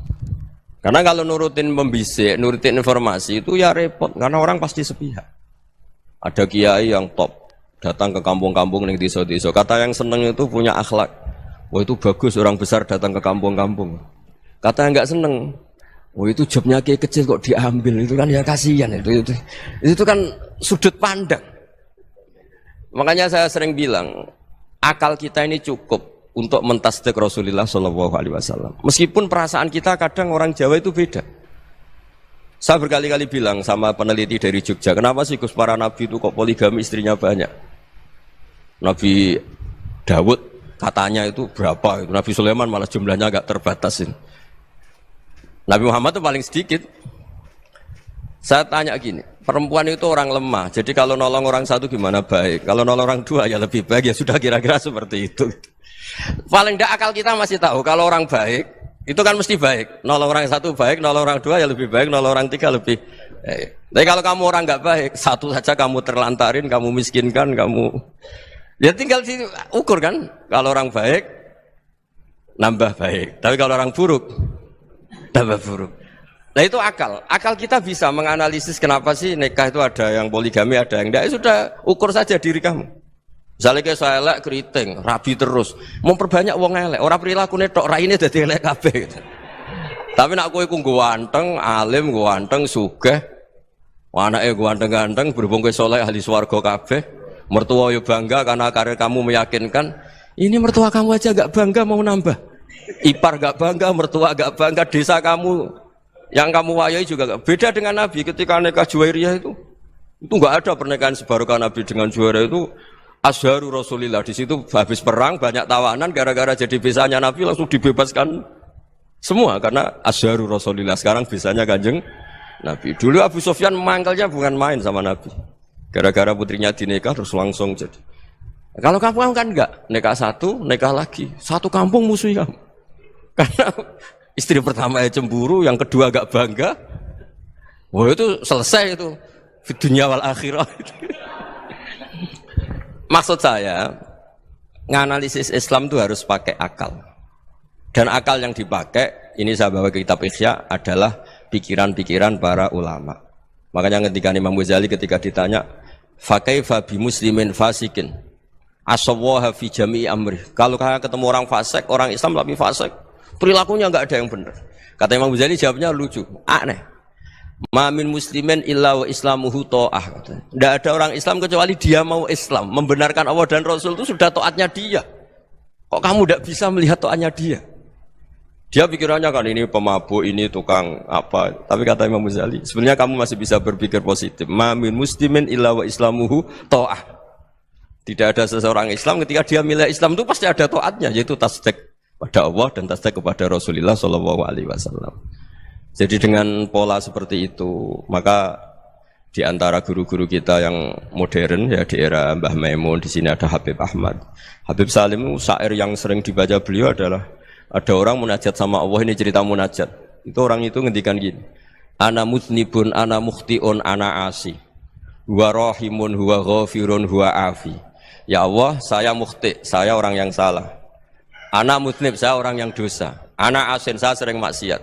Tapi engkau ya Allah, engkau ghafir, pemaaf. Engkau rahim, maha pengasih. Engkau afin, yang mudah memaafkan. Kata orang ini, ya agak kurang ajar, tapi saking senengnya sama Allah. Qobal tuhunna salasatan bisalasat. Ya gini saja ya Allah, sifat engkau diadu dengan sifat saya. Engkau Tuhan, Gusti, enggak boleh kalah katanya. Terus wasatahliban ausofu ausofi, dan engkau pasti pemenangnya gitu. Jadi ada orang rayu Allah dengan cara seperti itu ya ada ya. Saya ini manusia, salah saya banyak. Engkau ampunannya banyak. Engkau Tuhan, Gusti, enggak boleh ampunan Anda, ampunan engkau kalah dengan salah saya. Enggak boleh Tuhan kok kalah. Jadi untuk supaya orang punya harapan gitu. Banyak juga wali-wali yang jadab ketika datang ke makam Rasulullah SAW. Itu kalau dongo ya agak kacau sebetulnya, cara syariat agak kacau. Ya Allah, engkau punya dua pilihan. Jika engkau menjadikan saya soleh, surah habibu, yang senang kekasihmu, yaitu Rasulullah SAW. Tapi jika engkau menjadikan saya fasik, surah aduuk, yang senang itu setan. Monggo jenengan mau menyenangkan kekasih jenengan, mau menyenangkan musuh jenengan, monggo. Jenengan bebas kok memilih. Nah, mestinya Allah ya senang menyenangkan kekasihnya. Jadi ya, intinya Allah dipaksa untuk menjadikan dia orang soleh gitu. Jadi kayak kemarin itu Pak Bu siapa yang kesini itu, yang sama jenengan Bulia kesini itu sama Habib Ahmad. Saya pertama nggak mau, lama-lama Habib Ahmad. Ini gimana Gus? Orang taunya saya dekat jenengan, kalau nggak kasil saya waduh. Ini kayak doanya wali yang tadi. Nggak punya pilihan, nggak ada pilihan.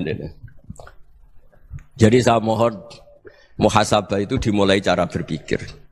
Makanya di sini sebetulnya tag ini supaya dapat barokahnya Ihya. Ini kitab yang disenangi para habaib, para ulama. Sebetulnya tag di muhasabah itu redaksinya gini ya, yang lengkap. Hasibu anfusakum qabla an tuhasabu, wazinuha qabla an tuzanu, wa tahayya'u lil ardil akbar. Jadi ada kata wazinu, jadi ukur. Perilaku Anda ini diukur, ditakar.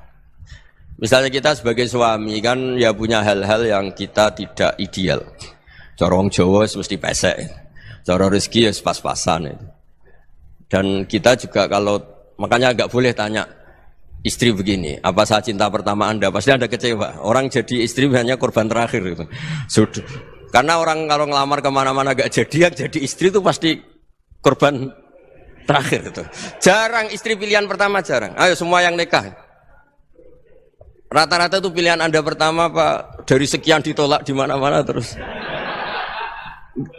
Ya perempuan terakhir. Kamu juga korban terakhir gitu. Itu wali-wali dulu kalau ngandani kita itu sederhana. Antal, ini masyhur diceritakan Habib Zain bin Semit dalam kitab Al-Manhajus Sawi. Anta lam tajid min nafsika kullama turid, fa kaifa turidu min ghairika kullama turid. Kamu yang ingin ideal saja, kamu tidak menemukan pada diri kamu untuk menjadi ideal. Kamu kan ingin ganteng, ingin punya uang banyak, ingin perilaku Anda sempurna. Anda saja yang punya keinginan tidak bisa mewujudkan keinginan Anda sendiri. Fa kaifa turidu min ghairika ma turid. Jadi anta lam tajid min nafsika kullama turid, fa kaifa turidu min ghairika kullama turid. Kamu yang punya keinginan saja. Misalnya saya ingin punya uang banyak, perilaku saya selalu benar, enggak pernah salah. Loh, saya yang ingin saja dengan diri saya enggak bisa untuk benar terus. Kok kamu berharap orang lain selalu benar? Jadi anta lam tajid ya sama. Kalau kamu menuntut istri kamu itu ramah, neriman, apa kamu neriman sama wajah istri Anda gitu? Engkau ya pola neng dindi jajaki sana jajaki sini, kamu sendiri tidak kona apa. Jadi itu nasihat yang luar biasa. Anta lam tajid min nafsika kullama turid, fa kaifa turidu min ghairika kullama turid. Kamu mau menghormati semua orang? Tidak mau kan? Kemudian Anda berharap semua orang menghormati kamu. Kamu tidak ingin kan orang lain semua menghujat kamu. Sementara kamu enak aja menghujat orang Makanya Rasulullah SAW ini luar biasa ketika bikin kaidah sosial apa la yu'minu ahadukum hatta yuhibba li akhihi ma yuhibbu li nafsi. Jadi kalau ukuran iman itu sederhana. Kalau sesuatu itu baik, nyaman bagi Anda ya bayangkan itu pada teman Anda. Misalnya Anda bangun tidur sudah acak-acakan, enggak punya uang, utang jatuh tempo, kan enggak ingin ketemu orang.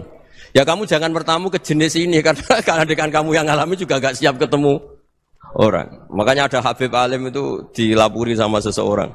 Beb, dulu teman saya itu ketika saya kaya itu sering main ke saya. Setelah saya miskin, mereka tidak main ke saya. Kata Habib itu bagus, sunnah Allah begitu itu bagus. Coba kalau kamu dulu kaya, teman kamu main kan kamu gaya. Di rumah ada makanan, bisa hormat tamu. Setelah kamu miskin jadi buruh manol di pasar atau buruh bikin boto, teman kamu datang, malu enggak kamu? Mendingan enggak datang itu. Akhirnya baru, oh ya alhamdulillah kalau gitu. Lu ya kan dulu teman kita datang, kita ada Alphard, istri cantik, rumah bagus. Lah kita miskin, buruhnya orang pas dibentak-bentak, teman kamu udah datang. Milih datang kamu enggak kalau setelah kamu jatuh? Enggak kan? Jadi barokahnya ilmu itu terus. Ya, tapi kadang-kadang orang tuh, wah setelah saya miskin teman-teman enggak kasih ke sini. Ya kalau kamu sudah jatuh, teman-teman kamu di situ jadi tontonan. Ya mulai sekarang cara berpikir itu dirubah. Dulu yang namanya kiai itu kalau diundang orang itu ya agak-agak senang. Semenjak saya itu agak rubah. Ngundang kiai, ngatur kiai itu tak haram-haramkan ya ada lumayan lah sekarang itu sudah mulai agak beretika. Dulu itu ngundang tuh tanggalnya ditentukan, jamnya ditentukan. Enggak mikir apa kiai saat itu nganggur, enggak. Punya wadifah, enggak. Dia milih tanggal yang dia nganggur, enggak mikir masa itu kiainya nganggur apa. Enggak. Ya saya hanya cerita aja, kamu tersinggung ya monggo, boten nggih monggo itu kan. Jadi saya mohonlah supaya tadi saya juga matur ke Habib Ahmad. Jadi untuk orang merasa ikut sunnah Rasul itu gampang sekali kata Sayyid Muhammad. Dulu Nabi berpakaian ala daerahnya. Kalau mikot ya pakai mikotu baladi. Karena Nabi orang Madinah dan beliau berdomisili di Madinah ya misalnya mikotnya dari Bir Ali misalnya. Tapi kalau Anda orang kawasan Tanim mau umrah ya dari Tanim. Misalnya kawasan Jirona ya dari Jirona. Artinya apa? Kamu ngambil mikot karena Nabi mikot misalnya dari Bir Ali, bukan berarti kamu harus seperti Nabi di Bir Ali, kamu orang Mekah, misalnya kamu orang Tanim, orang dia harus dari mikot itu apa? Baladi.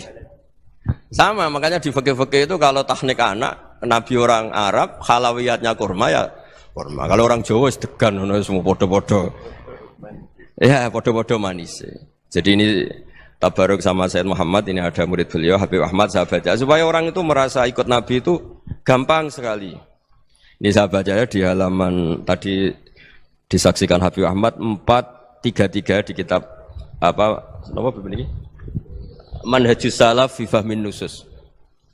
Itu kata Sayyid Muhammad wa kanat sunnatu Rasulillah annahu yat'amu ma yajiduhu fi ardi wa yalbasu ma yajidu wa yarkabu ma yajidu mimma abahu wa ta'ala. Faman istamala ma yajidu fi ardi fa huwa al-muttabi' lis-sunnah. Kama annahu hajjal baita min madinati. Faman hajjal baita min madinati nafsi fa huwa al-muttabi' lis-sunnah. Wa illam takun hadhil madinatu tilka. Jadi intinya misalnya Nabi dulu itu ngasih sedekah kepada fakir miskin ya pakai dinar, dirham. Ya kalau orang misalnya sedekah pakai rupiah ya sudah ikut sunnah Nabi. Jangan lu Nabi pakai dinar loh, kamu kok pakai rupiah. Dulu dinarnya Nabi udah ada tulisannya Bank Indonesia, kamu kok ada tulisannya Bank. Ya tidak ada seperti itu. Ya jadi misalnya Nabi sedekah pakai tamar atau pakai al-aqid, ya kita pakai beras, pakai apa? Supaya orang tuh bahwa Rasulullah itu milik kafatal linnas, milik semuanya. Sehingga merasa ikut sunnah Nabi itu ya semuanya.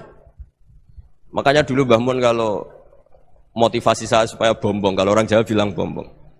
Wong Jawa itu mesti ono wong alim. Beliau menyontohkan Mas itu Mbah Fadol, Senori, Mbah Ihsan Jambes. Itu bisa ngarang-ngarang kitab luar biasa. Padahal beliau bukan orang Arab.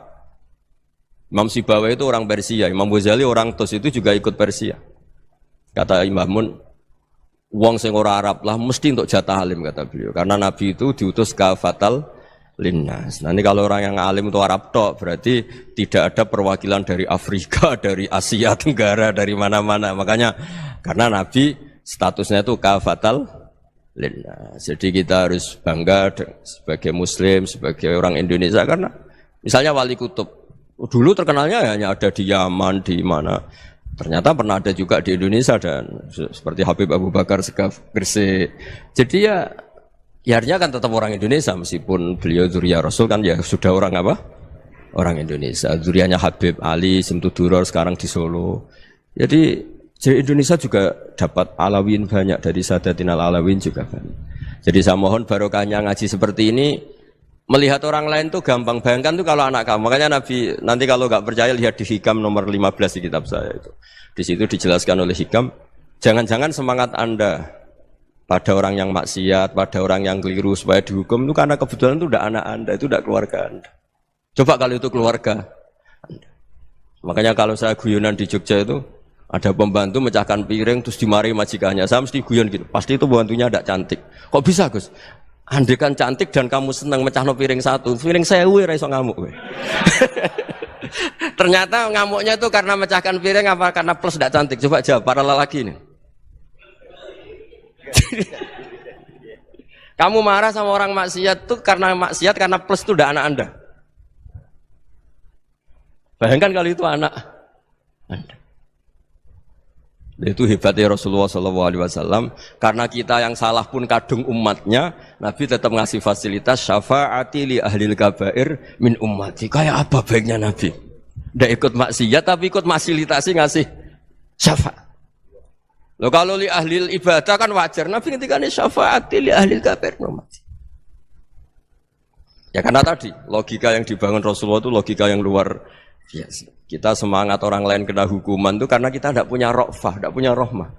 Coba kalau Rasulullah yang bil mu'minina ra'ufur rahim, semangatnya itu mendoakan supaya tobat, mendoakan diampuni. Dan itu juga yang diperintahkan oleh Allah Subhanahu wa taala, wastaghfir li dzambika walil mu'minina wal mu'minat. Ya semoga barokahnya ngaji ini, barokahnya Habib Ahmad, barokahnya Maulid Simtuduror, barokahnya semua kitab Madaih, Tiba Berjanji semuanya, barokahnya Ikhya, barokahnya Said Muhammad, barokahnya guru kita semua, Mbah Maimun, bapak saya. Kita ini ngikuti manhaj, ya, ngikuti apa? Manhaj. Saya sering didhawuhi Mbah Mun, kenapa ihdinas siratal mustaqim bukan siratoka? Bukan jalan engkau ya Allah. Karena Allah itu enggak bisa kamu tiru. Allah itu tidak tidur, tidak makan, tidak kesel, tidak capek.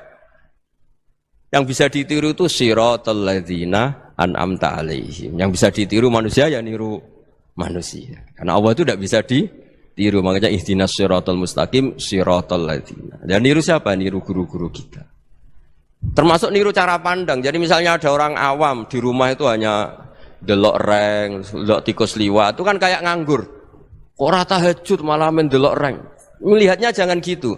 Huwa tarokal ma'asiyah. Dia di rumahnya tidak dugem, tidak kemana-mana. Dia berarti malam itu tarkul ma'asi. Tidak nyopet, tidak garong, tidak ke tempat maksiat.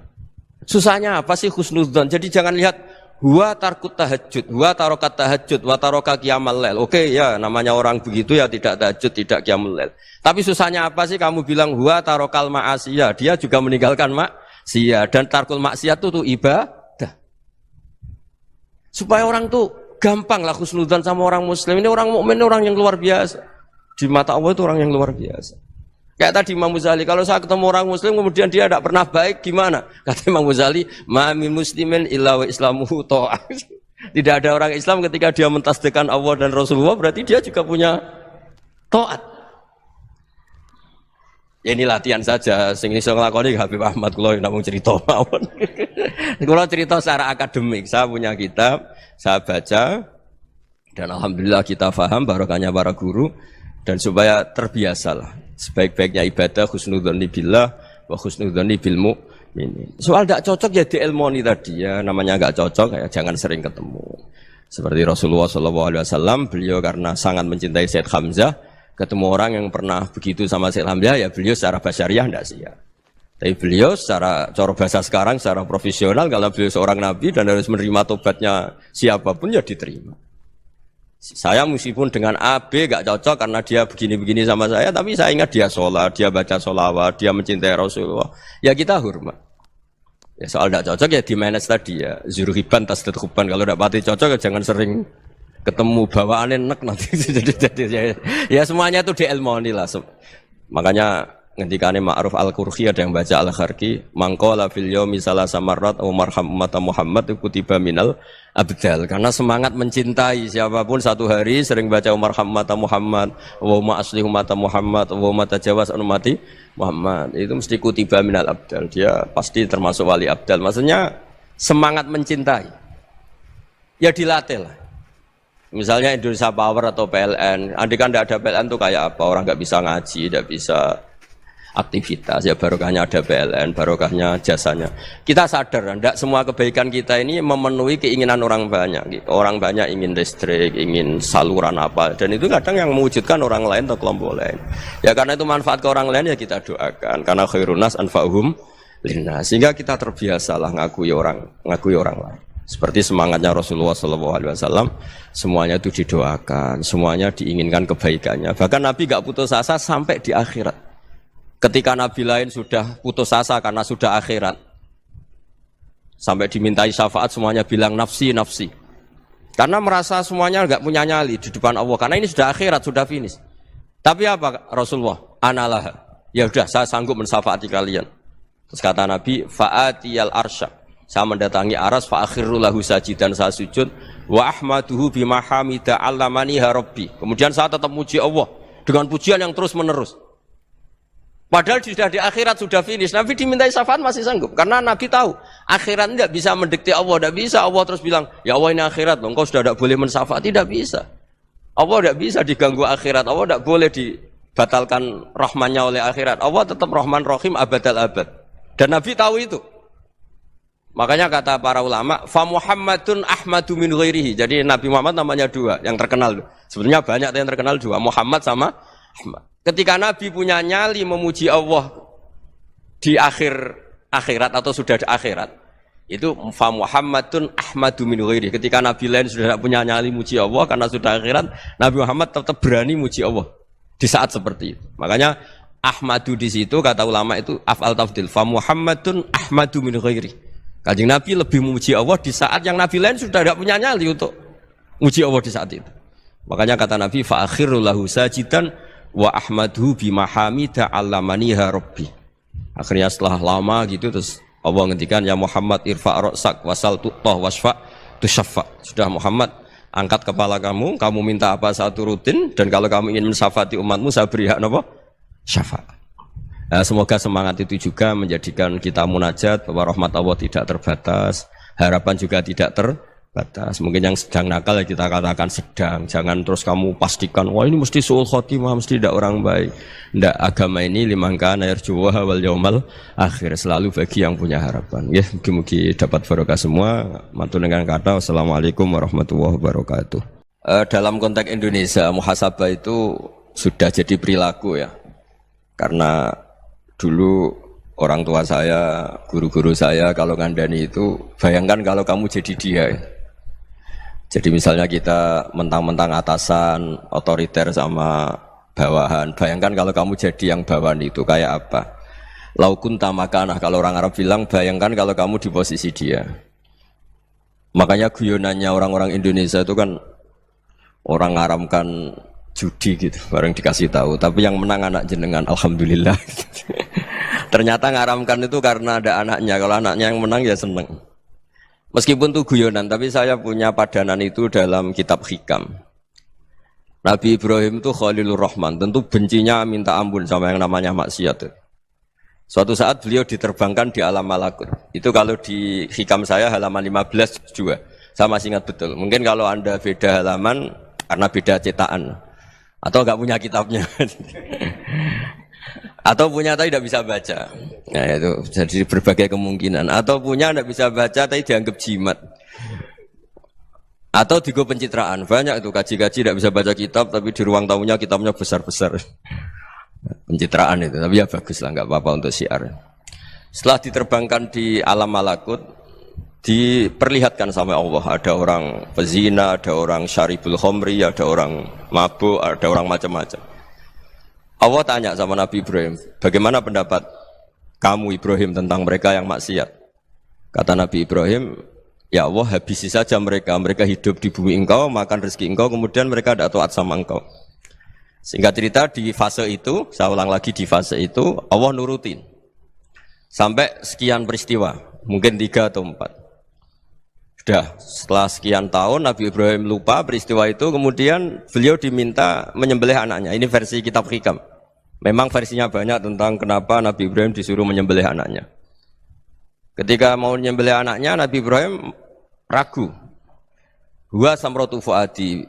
Anak saya ini buah hati saya, kenapa engkau suruh menyembelih? Terus kata Allah, apa kamu tidak ingat ketika kamu saya angkat di alam malakut, kemudian kamu usul bunuh-bunuh, saya tidak mempertimbangkan usul Anda, tapi kenapa sekarang saya merintahkan kamu mikir gitu. Terus, ya karena ini anak saya ya Allah. Terus kata Allah, rumang samu wong sing kon mateni gak gawean kau sing gawe kowe enak wae usul mateni. Jadi saya yang bikin kemudian Anda enak aja usul membunuh. Semenjak itu Nabi Ibrahim itu di eranya itu asfaqun nas, orang paling sayang sama manusia. Karena kadang kita keras itu ya kebetulan itu udah anak kita, ada keluarga kita. Cara orang Jawa itu kan gitu ya, kalau ada perempuan terus macak yang macam-macam pakai sepeda motor cowok terus wah itu luput suwo, semoga-moga gini. Tapi setelah dikasih tahu, niku ponakane jenengan, semoga-moga selamat. Jadi jangan-jangan kemarin ahli ma'asi itu kebetulan itu tidak keluarga kita. Kalau keluarga kita yang pernah salah pada kita, semangat kita mintakan maaf. Jangan-jangan kita didikte hukum sosial gitu.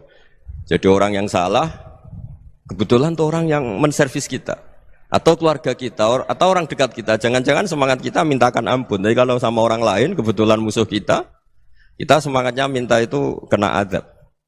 Nah ini yang nggak boleh dalam Islam. Islam mengajarkan niru Rasulullah SAW, Nabi itu rahmatal lil alamin. Bahkan kemarin saya ngaji virtual sama beberapa habaib, ada Habib Ali Al-Jufri dari Mesir, ada Habib Alwi dari Kuitang, ada Habib Nabil Al-Musawa. Dari sekian habaib itu saya masih ingat diantaranya yang didawuhkan rahmatan lil alamin itu ketika Nabi adahu kaumuh, disakiti oleh kaumnya, dan itu mereka masih kafir semua. Itu mereka dapat doanya Nabi, Allah mahdi qaumi fa innahum la ya'lamun. Kayak apa baiknya Nabi, orang yang menyakiti, yang melukai, tapi Nabi masih berdoa, Allah mahdi qaumi fa innahum la ya'lamun. Sayyidina Umar dapat doanya Nabi itu yakhina kana kafiran, ketika masih kafir didoakan. Allahumma aizzal Islam bi Umar. Itu ketika masih kafir. Itu pelajaran bagi kita bahwa yang sedang tidak cocok pun itu berdapat doa kita. Ya doa supaya kondisi kita baik, hari tambah baik. Karena agama ini saya berkali-kali bilang limangka nayarjuwa hawal yawmal akhir. Agama ini diperuntukkan bagi yang selalu punya harapan pada Allah Subhanahu wa taala. Saya cerita muhasabah ini tentang hubungan kita dengan Allah. Di Indonesia itu banyak orang fasik, banyak orang nakal. Ya di mana-mana orang nakal itu ya mayoritas, wa aksaruhum fasikun. Tapi berkahnya harapan. Mungkin saya kira nakal sok benda, mungkin saya kira sholat sok ben sholat, mungkin sekarang belum sakhok, belum dermawan, suatu saat dermawan. Barokahnya itu kefasikan ini dianggap sementara, sedang fasik, sedang tidak benar. Karena kiai-kiai kita, para guru-guru kita, para habaib utamanya itu mesti bilang semoga husnul khotimah. Nah barokahnya doa itu semoga husnul khotimah itu menjadikan satu pola sosial. Yang sedang fasik ini masih diharapkan jadi lebih baik, jadi lebih. Sehingga kita tidak ngambil sikap ekstrim, yang ingin menghabisi atau ingin mengadili, tidak. Karena selalu kita punya harapan. Dan agama ini limangka nerjuwa hawal yawmal akhir. Bayangkan itu kalau yang nakal itu anak kamu. Pasti kamu nggak ingin kan langsung dapat azab, dapat apa. Padahal kita semua jadi tokoh ini abul kulli, bapak dari semuanya.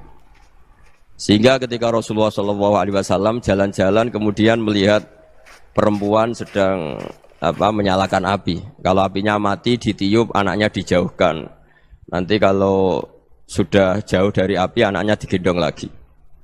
Terus kata Rasulullah, matur ke semua sahabat, Aro'aitum anna hadih tarihatan waladaha alan nar. Apa kamu berpendapat bahwa perempuan ini akan melemparkan anaknya ke neraka? Tidak ya Rasulullah. Tidak akan seorang ibu melemparkan anaknya ke api. Terus kata Rasulullah, Allahu arhamu min hadih biwaladiha. Allah lebih rahman, lebih rahim dibanding orang tua ini kepada anaknya. Ini yang harus kita kenalkan terus, kita kampanyakan terus. Supaya orang hubungannya dengan Allah itu nyaman, asik. Sehingga dengan demikian selalu ada harapan bahwa yang sedang nakal ini suatu saat tobat. Kita tidak boleh menghukumi pasti begini, pasti gini, itu tidak wilayah kita. Itu juga yang dicontohkan Rasulullah SAW. Secara lahir Nabi itu nggak berkenan sama Wahsy, karena Wahsy itu salahnya salah fatal, karena membunuh ahabban nasi ila Rasulillah, yaitu membunuh Sayyid Hamzah. Jadi ketika Wahsy tobat, Nabi itu nerima tobatnya. Dan ketika beliau dengan basariyahnya agak siap ketemu Wahsy karena harus ingat Sayyid Hamzah, basariyahnya diturutin. Oke, kamu iman, saya turutin, tapi jangan sering ketemu saya. Karena kalau ketemu kamu, saya masih ingat sama paman saya, Sayyid Hamzah. Kita bisa ngelola seperti itu. Kita tidak cocok sama orang, bagaimanapun mereka umat Rasulullah SAW, kita tetap mencintai mereka. Misalnya kalau beda agama, mereka sama-sama orang Indonesia, kita mencintai mereka atas nama warga Indonesia. Tapi kalau misalnya potongannya ora cocok, beda kultur, bawaannya itu mangkel no coro Jawa, ya bisa diilmoni, jangan ketemu. Wong sudah tidak cocok, ingin ketemu nyari solusi, roh ini tok seneng itu kan ya repot itu. Ya sudah kalau nggak mati cocok ya jangan sering ketemu. Dan itu kita bisa memanage seperti itu tuh bisa. Saya berkali-kali cerita tentang Imam Syafi'i. Kalau dikasih tahu ya Imam Aba Abdillah, panggilannya Imam Syafi'i, tetangga Anda ini ternyata banyak yang nggak senang Anda. Jawabnya beliau senang. Ya bagus kalau nggak senang saya, ndak utang saya katanya. Jadi gara-gara sampean seneng aku ngatur aku ini kan. Dan mungkin sampean ra seneng kan ya enak. Jadi hidup itu dianggap happy. Kalau seneng ya teman silaturahim, kalau nggak seneng ya nggak bakal utang gitu. Baru kayak seneng itu nggak ganggu. Gitu. Jadi dulu itu orang bisa ngelola seneng ndak seneng itu bisa. Karena ada kearifan hubungan dengan Allah Subhanahu wa ta'ala. Hidupnya selesai karena masyghul bi dzikrillah. Mereka sibuk dengan Allah. Makanya kata ulama-ulama tasawuf, kamu jangan melihat manusia perilakunya, tapi kamu juga harus ingat yang gerakkan semua itu Allah Subhanahu wa ta'ala. Dengan demikian kita farah, kita senang. Makanya Nabi kalau ngutus Anas bin Malik kemudian enggak kesampaian yang diinginkan karena Anas main, ketika garwa-garwani Nabi agak tersinggung, Nabi andikan Allah menghendaki yang saya inginkan kesampaian, pasti itu kesampaian. Jadi dianggap kegagalan Anas enggak manggil yang dituju Nabi itu ya kersane Allah, ya enteng saja. Sayyidina Ali lebih parah lagi yang dialamin. Itu dalam beliau kalau dipanggil itu enggak cepat-cepat ke sana. Ketika ditanya, "Kenapa kamu tak panggil enggak cepat ke saya?" "Amin tu ukubatak." Karena aku tahu engkau orang baik. Orang baik itu pemaaf. Jadi makanya orang-orang soleh dulu itu bodoni itu. Makanya sekarang kalau ada orang bodoni itu mesti bidik orang soleh. Kalau orang-orang soleh itu kakean husnudzon lagi sering dibodonin. Abdullah bin Umar itu masyhur itu. Kalau ada budaknya sering sholat, sergap sholat itu dimerdekakan. Akhirnya enggak sholat pun pura-pura sholat. Akhirnya juga dimerdekakan. Ketika ditanya, kenapa engkau merdekakan? Padahal mereka sholatnya menipu engkau, kata pembisik-pembisik itu. Man khoda'ana lillah in khoda'na lah. Dia nipu atas nama Allah, berarti saat tertipu juga atas nama Allah. Enggak masalah dong, semuanya demi Allah Subhanahu wa ta'ala. Jadi ketika kita ketemu mensifati Allah Ta'ala itu ghafir, Allah pemaaf. Jangan kamu enggak fair untuk diri kamu nyifati Allah ghafir, pada orang lain Allah kamu sifati syadidul iqab. Jadi Allah kamu atur, kayak MC tadi ngatur saya. Jadi Allah itu apa? Kalau pada saya ghafir, kalau pada musuh saya syadidul iqab. Itu enggak fair. Kalau Anda punya harapan kepada Allah karena Allah Rahman Rahim, Allah ghafir, sebenarnya Allah pada musuh kita ya bisa saja Allah ghafir, bisa saja Allah Rahman Rahim. Sehingga kita melihat orang lain yang kita tidak cocok itu ya enteng saja. Itu min ummati Rasulillah sing tanaluhu syafa'atuh, tanaluhu sa'atu rahmati, tanaluhu fair. Jangan dengan kita kayak mesti dapat rahmat, jangan orang lain kayak Allah pasti syadidul iqab. Itu tidak boleh. Sehingga ketika ada orang Badui, singkat cerita orang Badui ini kencing di masjid, semua sahabat membentak dia. Yang enggak bentak hanya Nabi tok. Saking mangkelnya orang ini karena semua sahabat bentak kecuali Nabi. Setelah dibenarin Nabi, terus Nabi nyuruh sabbu ali dhanuban min ma'in. Setelah disucikan masjid itu, dia berdoa keras sekali. Allahumma arhamni wa Muhammadan wa la tarham ma'ana ahadan. Ya Allah, yang berhak dapat rahmatmu hanya saya dan Nabi Muhammad, yang lainnya jangan. Karena yang lainnya tuh jengkelin, gitu aja saya salah dimarah-marahin gitu. Jadi kalau kamu doa terbatas ya kayak orang Bedui ini, kayak orang Arabi. Apa kata Nabi? Laqad tahajjarta wasi'an. Allah yang rahmatnya luas menjadi kamu sempitkan. Karena kamu mau atur Allah hanya Rahman pada Indonesian Power, pada NU, pada kita, yang orang lain enggak perlu dapat. Itu kan kasihan Islam, karena Islam terus gak dimiliki semua orang. Allah gak dimiliki semua orang, Rasulullah gak dimiliki semua orang, karena dipek NU, dipek ormas tertentu, dipek, gak boleh seperti itu. Gak boleh takhasyar tawasian, kata Nabi, gak boleh mempersempit zat yang rahmatnya itu luas. Ini semoga etika ini kita pakai di Indonesia. Yang sedang fase kita harapkan lebih baik. Yang sedang nggak dapat hidayah kita doakan dapat apa? Hidayah. Masyhur kan, makanya tadi saya mohon sama Habib Ali supaya Habib Ahmad supaya tetap mahalul qiyam, tabaruk sama Habib Ali. Di antara doa-doa di Simtuduror masyhur itu antuqabilal mudhniba minnah bil ghufran wal musi'ah bil ihsan. Jadi harapannya para habaib, para orang-orang baik dulu ya, semoga yang dosa itu dimaafkan, yang sedang salah dibuka, bikin lebih baik. Nabi itu tugasnya juga gitu. Wastaghfir li dzambika walil mu'minina wal mu'minat. Nabi itu tugasnya juga memintakan ampun yang sedang salah.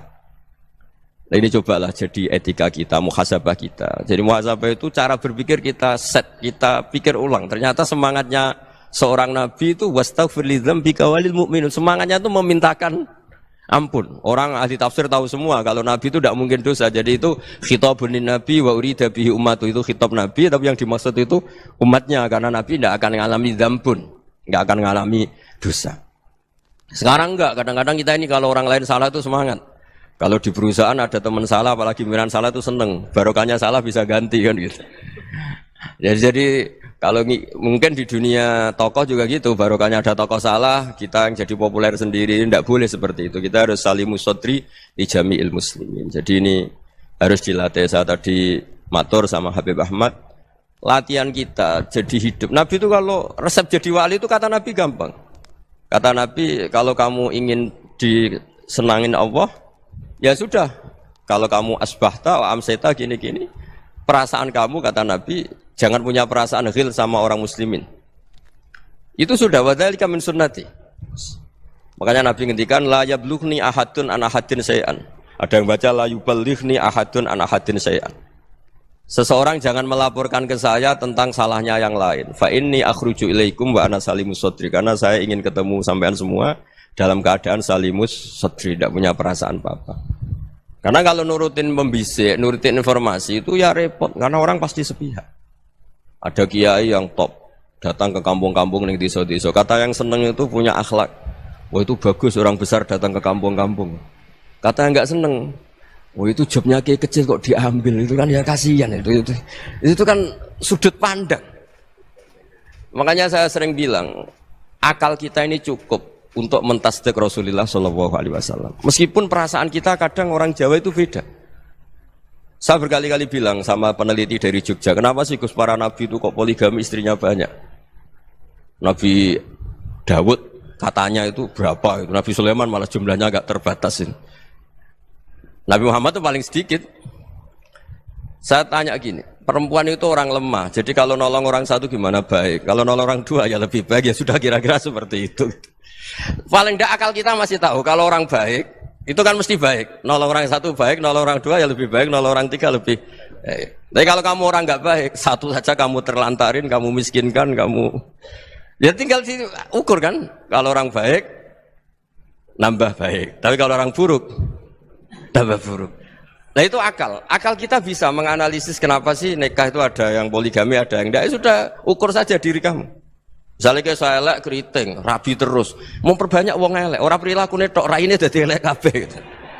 Tapi nak kowe ku ganteng, alim, ganteng, sugih, anake ganteng-ganteng, berhubung kowe saleh ahli swarga kabeh, mertua yo bangga karena karir kamu meyakinkan. Ini mertua kamu aja gak bangga mau nambah. Ipar gak bangga, mertua gak bangga, desa kamu yang kamu wayai juga gak. Beda dengan Nabi ketika nikah Juwairiyah itu gak ada pernikahan sebarokah Nabi dengan Juwairiyah itu. Azharu Rasulillah, di situ habis perang banyak tawanan, gara-gara jadi besanya Nabi langsung dibebaskan semua karena Azharu Rasulillah. Sekarang besanya Kanjeng Nabi. Dulu Abu Sufyan mangkelnya bukan main sama Nabi, gara-gara putrinya dinikah terus langsung jadi. Kalau kamu kan enggak, nikah satu, nikah lagi, satu kampung musuhnya. Karena istri pertama ya cemburu, yang kedua agak bangga. Wah itu selesai itu, di dunia wal akhirah. Maksud saya, nganalisis Islam itu harus pakai akal. Dan akal yang dipakai ini saya bawa ke kitab Ihya adalah pikiran-pikiran para ulama. Makanya ketika Imam Ghazali ketika ditanya, fa kaifa bi muslimin fasikin asawaha fi jami'i amri. Kalau kalian ketemu orang fasik, orang Islam tapi fasik, perilakunya enggak ada yang benar. Kata Imam Ghazali jawabnya lucu, aneh. Ma min muslimin illa wa islamuhu ta'ah. Tidak ada orang Islam kecuali dia mau Islam, membenarkan Allah dan Rasul itu sudah taatnya dia. Kok kamu tidak bisa melihat taatnya dia? Dia pikirannya kan ini pemabuk, ini tukang apa. Tapi kata Imam Ghazali, sebenarnya kamu masih bisa berpikir positif. Ma min muslimin illa wa islamuhu ta'ah. Tidak ada seseorang Islam ketika dia milih Islam itu pasti ada taatnya, yaitu tasdik pada Allah dan tasdik kepada Rasulullah sallallahu alaihi wasallam. Jadi dengan pola seperti itu, maka di antara guru-guru kita yang modern ya di era Mbah Maimun, di sini ada Habib Ahmad. Habib Salim syair yang sering dibaca beliau adalah ada orang munajat sama Allah, ini cerita munajat. Itu orang itu ngendikan gini. Ana mutnibun, ana mukhtiun, ana asi. Huwa rahimun, huwa ghafirun, huwa afi. Ya Allah, saya mukhti, saya orang yang salah. Ana mutnib, saya orang yang dosa. Ana asin, saya sering maksiat. Tapi engkau ya Allah, engkau ghafir, pemaaf. Engkau rahim, maha pengasih. Engkau afin, yang mudah memaafkan. Kata orang ini, ya agak kurang ajar, tapi saking senengnya sama Allah. Qobal tuhunna salasatan bisalasati. Ya gini saja ya Allah, sifat engkau diadu dengan sifat saya. Engkau Tuhan, Gusti, enggak boleh kalah katanya. Terus wasatahliban ausofu ausofi, dan engkau pasti pemenangnya gitu. Jadi ada orang rayu Allah dengan cara seperti itu ya ada ya. Saya ini manusia, salah saya banyak. Engkau ampunannya banyak. Engkau Tuhan, Gusti, enggak boleh ampunan Anda, ampunan engkau kalah dengan salah saya. Enggak boleh Tuhan kok kalah. Jadi untuk supaya orang punya harapan gitu. Banyak juga wali-wali yang jadab ketika datang ke makam Rasulullah SAW. Itu kalau dongo ya agak kacau sebetulnya, cara syariat agak kacau. Ya Allah, engkau punya dua pilihan. Jika engkau menjadikan saya soleh, surah habibu, yang senang kekasihmu, yaitu Rasulullah SAW. Tapi jika engkau menjadikan saya fasik, surah adubu, yang senang itu setan. Monggo jenengan mau menyenangkan kekasih jenengan, mau menyenangkan musuh jenengan, monggo. Jenengan bebas kok memilih. Mestinya Allah ya senang menyenangkan kekasihnya. Jadi ya, intinya Allah dipaksa untuk menjadikan dia orang soleh gitu. Jadi kayak kemarin itu Pak Bu siapa yang kesini itu, yang sama jenengan kuliah kesini itu sama Habib Ahmad. Saya pertama nggak mau, lama-lama Habib Ahmad. Ini gimana Gus? Orang taunya saya dekat jenengan, kalau nggak kasih saya waduh. Ini kayak doanya wali yang tadi. Nggak punya pilihan, nggak ada pilihan. Jadi saya mohon muhasabah itu dimulai cara berpikir. Makanya di sini sebetulnya tag ini supaya dapat barokahnya Ihya. Ini kitab yang disenangi para habaib, para ulama. Sebetulnya tag di muhasabah itu redaksinya gini ya, yang lengkap. Hasibu anfusakum qabla an tuhasabu, wazinuha qabla an tuzanu. Wa tahayya'u lil ardil akbar. Jadi ada kata wazinu, jadi ukur. Perilaku Anda ini diukur, ditakar. Misalnya kita sebagai suami kan ya punya hal-hal yang kita tidak ideal. Cara wong Jawa mesti pesek. Cara rezeki ya pas-pasan. Dan kita juga kalau makanya enggak boleh tanya istri begini, apa saya cinta pertama Anda? Pasti Anda kecewa. Orang jadi istri hanya korban terakhir itu. Sudah. Karena orang kalau ngelamar kemana-mana gak jadi, yang jadi istri itu pasti korban terakhir itu. Jarang istri pilihan pertama, jarang. Ayo semua yang nikah. Rata-rata itu pilihan Anda pertama Pak, dari sekian ditolak di mana-mana terus. Ya perempuan terakhir. Kamu juga korban terakhir gitu. Itu wali-wali dulu kalau ngandani kita itu sederhana. Antal ini masyhur diceritakan Habib Zain bin Semit dalam kitab Al-Manhajus Sawi. Antalam tajid min nafsika kullama turid. Fa kaifa turidu min ghairika kullama turid. Kamu yang ingin ideal saja kamu tidak menemukan pada diri kamu untuk menjadi ideal. Kamu kan ingin ganteng, ingin punya uang banyak, ingin perilaku Anda sempurna. Anda saja yang punya keinginan tidak bisa mewujudkan keinginan Anda sendiri. Fakaifa turidu min ghairika ma turid. Jadi antalam tajid min nafsika kullama turid. Fakaifa turidu min ghairika kullama turid. Kamu yang punya keinginan saja. Misalnya saya ingin punya uang banyak, perilaku saya selalu benar, enggak pernah salah. Loh, saya yang ingin saja dengan diri saya, Nggak bisa untuk benar terus. Kok kamu berharap orang lain selalu benar? Jadi anta lam tajid ya sama. Kalau kamu menuntut istri kamu itu ramah, neriman, apa kamu neriman sama wajah istri Anda gitu?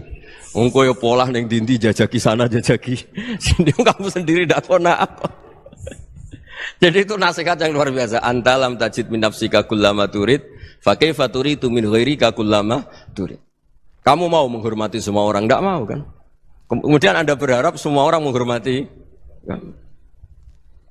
Kamu tidak ingin kan orang lain semua menghujat kamu. Sementara kamu enak aja menghujat orang lain. Makanya Rasulullah SAW itu luar biasa ketika bikin kaidah sosial. Apa la yu'minu ahadukum hatta yuhibba li akhihi ma yuhibbu li nafsihi. Jadi kalau ukuran iman itu sederhana. Kalau sesuatu itu baik, nyaman bagi Anda ya bayangkan itu pada teman Anda. Misalnya Anda bangun tidur sudah acak-acakan, nggak punya uang, utang jatuh tempo, kan nggak ingin ketemu orang. Ya kamu jangan bertamu ke jenis ini karena dengan kamu yang alami juga nggak siap ketemu orang. Makanya ada Habib Alim itu dilapuri sama seseorang. Beb, dulu teman saya itu ketika saya kaya itu sering main ke saya. Setelah saya miskin, mereka tidak main ke saya. Kata Habib itu bagus, sunnah begitu itu bagus. Coba kalau kamu dulu kaya, teman kamu main kan kamu gaya di rumah ada makanan, bisa hormat tamu. Setelah kamu miskin jadi buruh manol di pasar atau buruh bikin boto, teman kamu datang, malu enggak kamu? Mendingan enggak datang gitu. Akhirnya baru, oh ya alhamdulillah kalau gitu. Loh ya kan dulu teman kita datang, kita ada Alphard, istri cantik, rumah bagus. Setelah kita miskin, buruhnya orang pas dibentak-bentak, teman kamu udah datang. Milih datang kamu enggak kalau setelah kamu jatuh? Enggak kan? Jadi barokahnya ilmu itu terus. Ya, tapi kadang-kadang orang wah setelah saya miskin teman-teman enggak kasih ke sini. Ya kalau kamu sudah jatuh teman-teman kamu ke situ jadi tontonan. Ya mulai sekarang cara berpikir itu dirubah. Dulu yang namanya kiai itu kalau diundang orang itu ya agak-agak senang. Semenjak saya itu agak rubah. Mengundang kiai, ngatur kiai itu tak haram-haramkan ya ada lumayan lah sekarang itu sudah mulai agak beretika. Dulu itu ngundang tuh tanggalnya ditentukan, jamnya ditentukan. Enggak mikir apa kiai saat itu nganggur, enggak. Punya wadifah, enggak. Dia milih tanggal yang dia nganggur, enggak mikir masa itu kiainya nganggur apa, enggak. Ya saya hanya cerita aja, kamu tersinggung ya monggo, boten nggih monggo itu kan. Jadi saya mohonlah supaya tadi saya juga matur ke Habib Ahmad. Jadi untuk orang merasa ikut sunnah Rasul itu gampang sekali kata Sayyid Muhammad. Dulu Nabi berpakaian ala daerahnya. Kalau mikot ya pakai mikotu baladi. Karena Nabi orang Madinah dan beliau berdomisili di Madinah ya misalnya mikotnya dari Bir Ali misalnya. Tapi kalau Anda orang kawasan Tanim mau umrah ya dari Tanim. Misalnya kawasan Jirona ya dari Jirona. Artinya apa? Kamu ngambil mikot karena Nabi mikot misalnya dari Bir Ali, bukan berarti kamu harus seperti Nabi di Bir Ali, kamu orang Mekah, misalnya kamu orang Tanim, orang dia harus dari mikotu apa? Baladi. Sama, makanya di fikih-fikih itu kalau tahnik anak, Nabi orang Arab, halawiyatnya kurma ya kurma. Kalau orang Jawa sedegan, semua podo-podo. Ya, podo-podo manis. Jadi ini tabaruk sama Sayyid Muhammad, ini ada murid beliau, Habib Ahmad, saya baca. Supaya orang itu merasa ikut Nabi itu gampang sekali. Ini saya baca ya di halaman tadi disaksikan Habib Ahmad 433 di kitab apa begini? Manhajus Salaf fi Fahmin Nusus. Itu kata Sayyid Muhammad wa kanat sunnatu Rasulillah annahu yat'amu ma yajiduhu fi ardi wa yalbasu ma yajidu wa yarkabu ma yajidu mimma abahu wa ta'ala. Faman istamala ma yajidu fi ardi fa huwa al-muttabi' lis-sunnah. Kama annahu hajjal baita min madinati. Faman hajjal baita min madinati nafsihi fa huwa al-muttabi' lis-sunnah. Wa illam takun hadhil madinatu tilka. Jadi intinya misalnya Nabi dulu itu ngasih sedekah kepada fakir miskin ya pakai dinar, dirham. Ya kalau orang misalnya sedekah pakai rupiah ya sudah ikut sunnah Nabi. Jangan lu Nabi pakai dinar loh, kamu kok pakai rupiah. Dulu dinarnya Nabi udah ada tulisannya Bank Indonesia, kamu ada tulisannya Bank. Ya tidak ada seperti itu. Ya jadi misalnya Nabi sedekah pakai tamar atau pakai al-aqid, ya kita pakai beras, pakai apa. Supaya orang tuh bahwa Rasulullah itu milik kafatal linnas, milik semuanya. Sehingga merasa ikut sunnah Nabi itu ya semuanya. Makanya dulu Mbah Mun kalau motivasi saya supaya bombong, kalau orang Jawa bilang bombong. Wong Jawa itu mesti ono wong alim. Beliau menyontohkan mas itu Mbah Fadol, Senori, Mbah Ihsan Jambes. Itu bisa ngarang-ngarang kitab luar biasa. Padahal beliau bukan orang Arab. Imam Sibawai itu orang Persia, Imam Ghazali orang Tus itu juga ikut Persia. Kata Imam Mun, wong sing ora Arab lah mesti untuk jatah alim kata beliau. Karena Nabi itu diutus kafatal linnas. Nanti kalau orang yang alim itu Arab tok, berarti tidak ada perwakilan dari Afrika, dari Asia Tenggara, dari mana-mana. Makanya karena Nabi statusnya itu kafatal linnas. Jadi kita harus bangga sebagai Muslim, sebagai orang Indonesia karena misalnya Wali Kutub. Dulu terkenalnya hanya ada di Yaman, di mana. Ternyata pernah ada juga di Indonesia dan seperti Habib Abu Bakar Segaf Gresik. Jadi ya artinya kan tetap orang Indonesia meskipun beliau zuriyah Rasul kan ya sudah orang apa? Orang Indonesia. Zuriyahnya Habib Ali Simtuduror sekarang di Solo. Jadi Indonesia juga dapat alawin banyak dari Sadatin al-Alawin juga banyak. Jadi saya mohon barokahnya ngaji seperti ini. Melihat orang lain tuh gampang, bayangkan tuh kalau anak kamu. Makanya Nabi, nanti kalau nggak percaya lihat di Hikam nomor 15 di kitab saya itu. Di situ dijelaskan oleh Hikam, jangan-jangan semangat Anda pada orang yang maksiat, pada orang yang keliru supaya dihukum itu karena kebetulan itu udah anak Anda, itu udah keluarga Anda. Coba kalau itu keluarga Anda. Makanya kalau saya guyonan di Jogja itu, ada pembantu mecahkan piring terus dimarahi majikannya. Saya mesti guyon gitu, pasti itu pembantunya tidak cantik. Kok bisa Gus? Andekan cantik dan kamu senang mecahno piring satu, piring 1000 ora iso ngamuk. Ternyata ngamuknya itu karena mecahkan piring apa karena plus tidak cantik? Coba jawab para lelaki ini. Kamu marah sama orang maksiat tuh karena maksiat karena plus itu udah anak Anda. Bayangkan kalau itu anak Anda. Itu hebatnya Rasulullah SAW karena kita yang salah pun kadung umatnya, Nabi tetap ngasih fasilitas syafaati li ahlil kabair min ummati. Kayak apa baiknya Nabi? Tidak ikut maksiat tapi ikut fasilitasi ngasih syafaat. Loh kalau li ahlil ibadah kan wajar, Nabi ketika ini syafaati li ahlil kabair min ummati. Ya karena tadi logika yang dibangun Rasulullah itu logika yang luar biasa. Kita semangat orang lain kena hukuman itu karena kita tidak punya ra'fah, tidak punya rahmah. Coba kalau Rasulullah yang bil mu'minina ra'ufur rahim, semangatnya itu mendoakan supaya tobat, mendoakan diampuni. Dan itu juga yang diperintahkan oleh Allah Subhanahu wa taala, wastaghfir li dzambika walil mu'minina wal mu'minat. Ya semoga barokahnya ngaji ini, barokahnya Habib Ahmad, barokahnya Maulid Simtuduror, barokahnya semua kitab madaih, tibak berjanji semuanya, barokahnya Ikhya, barokahnya Said Muhammad, barokahnya guru kita semua, Mbah Maimun, bapak saya. Kita ini ngikuti manhaj, ya, ngikuti apa? Manhaj. Saya sering didhawuhi Mbah Mun, kenapa ihdinas siratal mustaqim bukan siratoka? Bukan jalan engkau ya Allah. Karena Allah itu enggak bisa kamu tiru. Allah itu tidak tidur, tidak makan, tidak kesel, tidak capek. Yang bisa ditiru itu siratal ladzina an'amta alaihim. Yang bisa ditiru manusia ya niru manusia. Karena Allah itu tidak bisa ditiru, makanya ihdinas siratal mustaqim siratal ladzina. Dan niru siapa? Niru guru-guru kita. Termasuk niru cara pandang. Jadi misalnya ada orang awam di rumah itu hanya delok reng, delok tikus liwat, itu kan kayak nganggur. Ora tahajud malah mendelok reng. Melihatnya jangan gitu. Huwa tarokal ma'asiyah. Dia di rumahnya tidak dugem, tidak kemana-mana. Dia berarti malam itu tarkul ma'asi. Tidak nyopet, tidak garong, tidak ke tempat maksiat. Susahnya apa sih husnudzon? Jadi jangan lihat huwa tarkut tahajud, huwa tarokat tahajud, wa taroka qiyamal lail. Oke ya, namanya orang begitu ya tidak tahajud, tidak qiyamul lail. Tapi susahnya apa sih kamu bilang huwa tarokal ma'asiyah? Dia juga meninggalkan maksiat dan tarkul maksiat itu ibadah.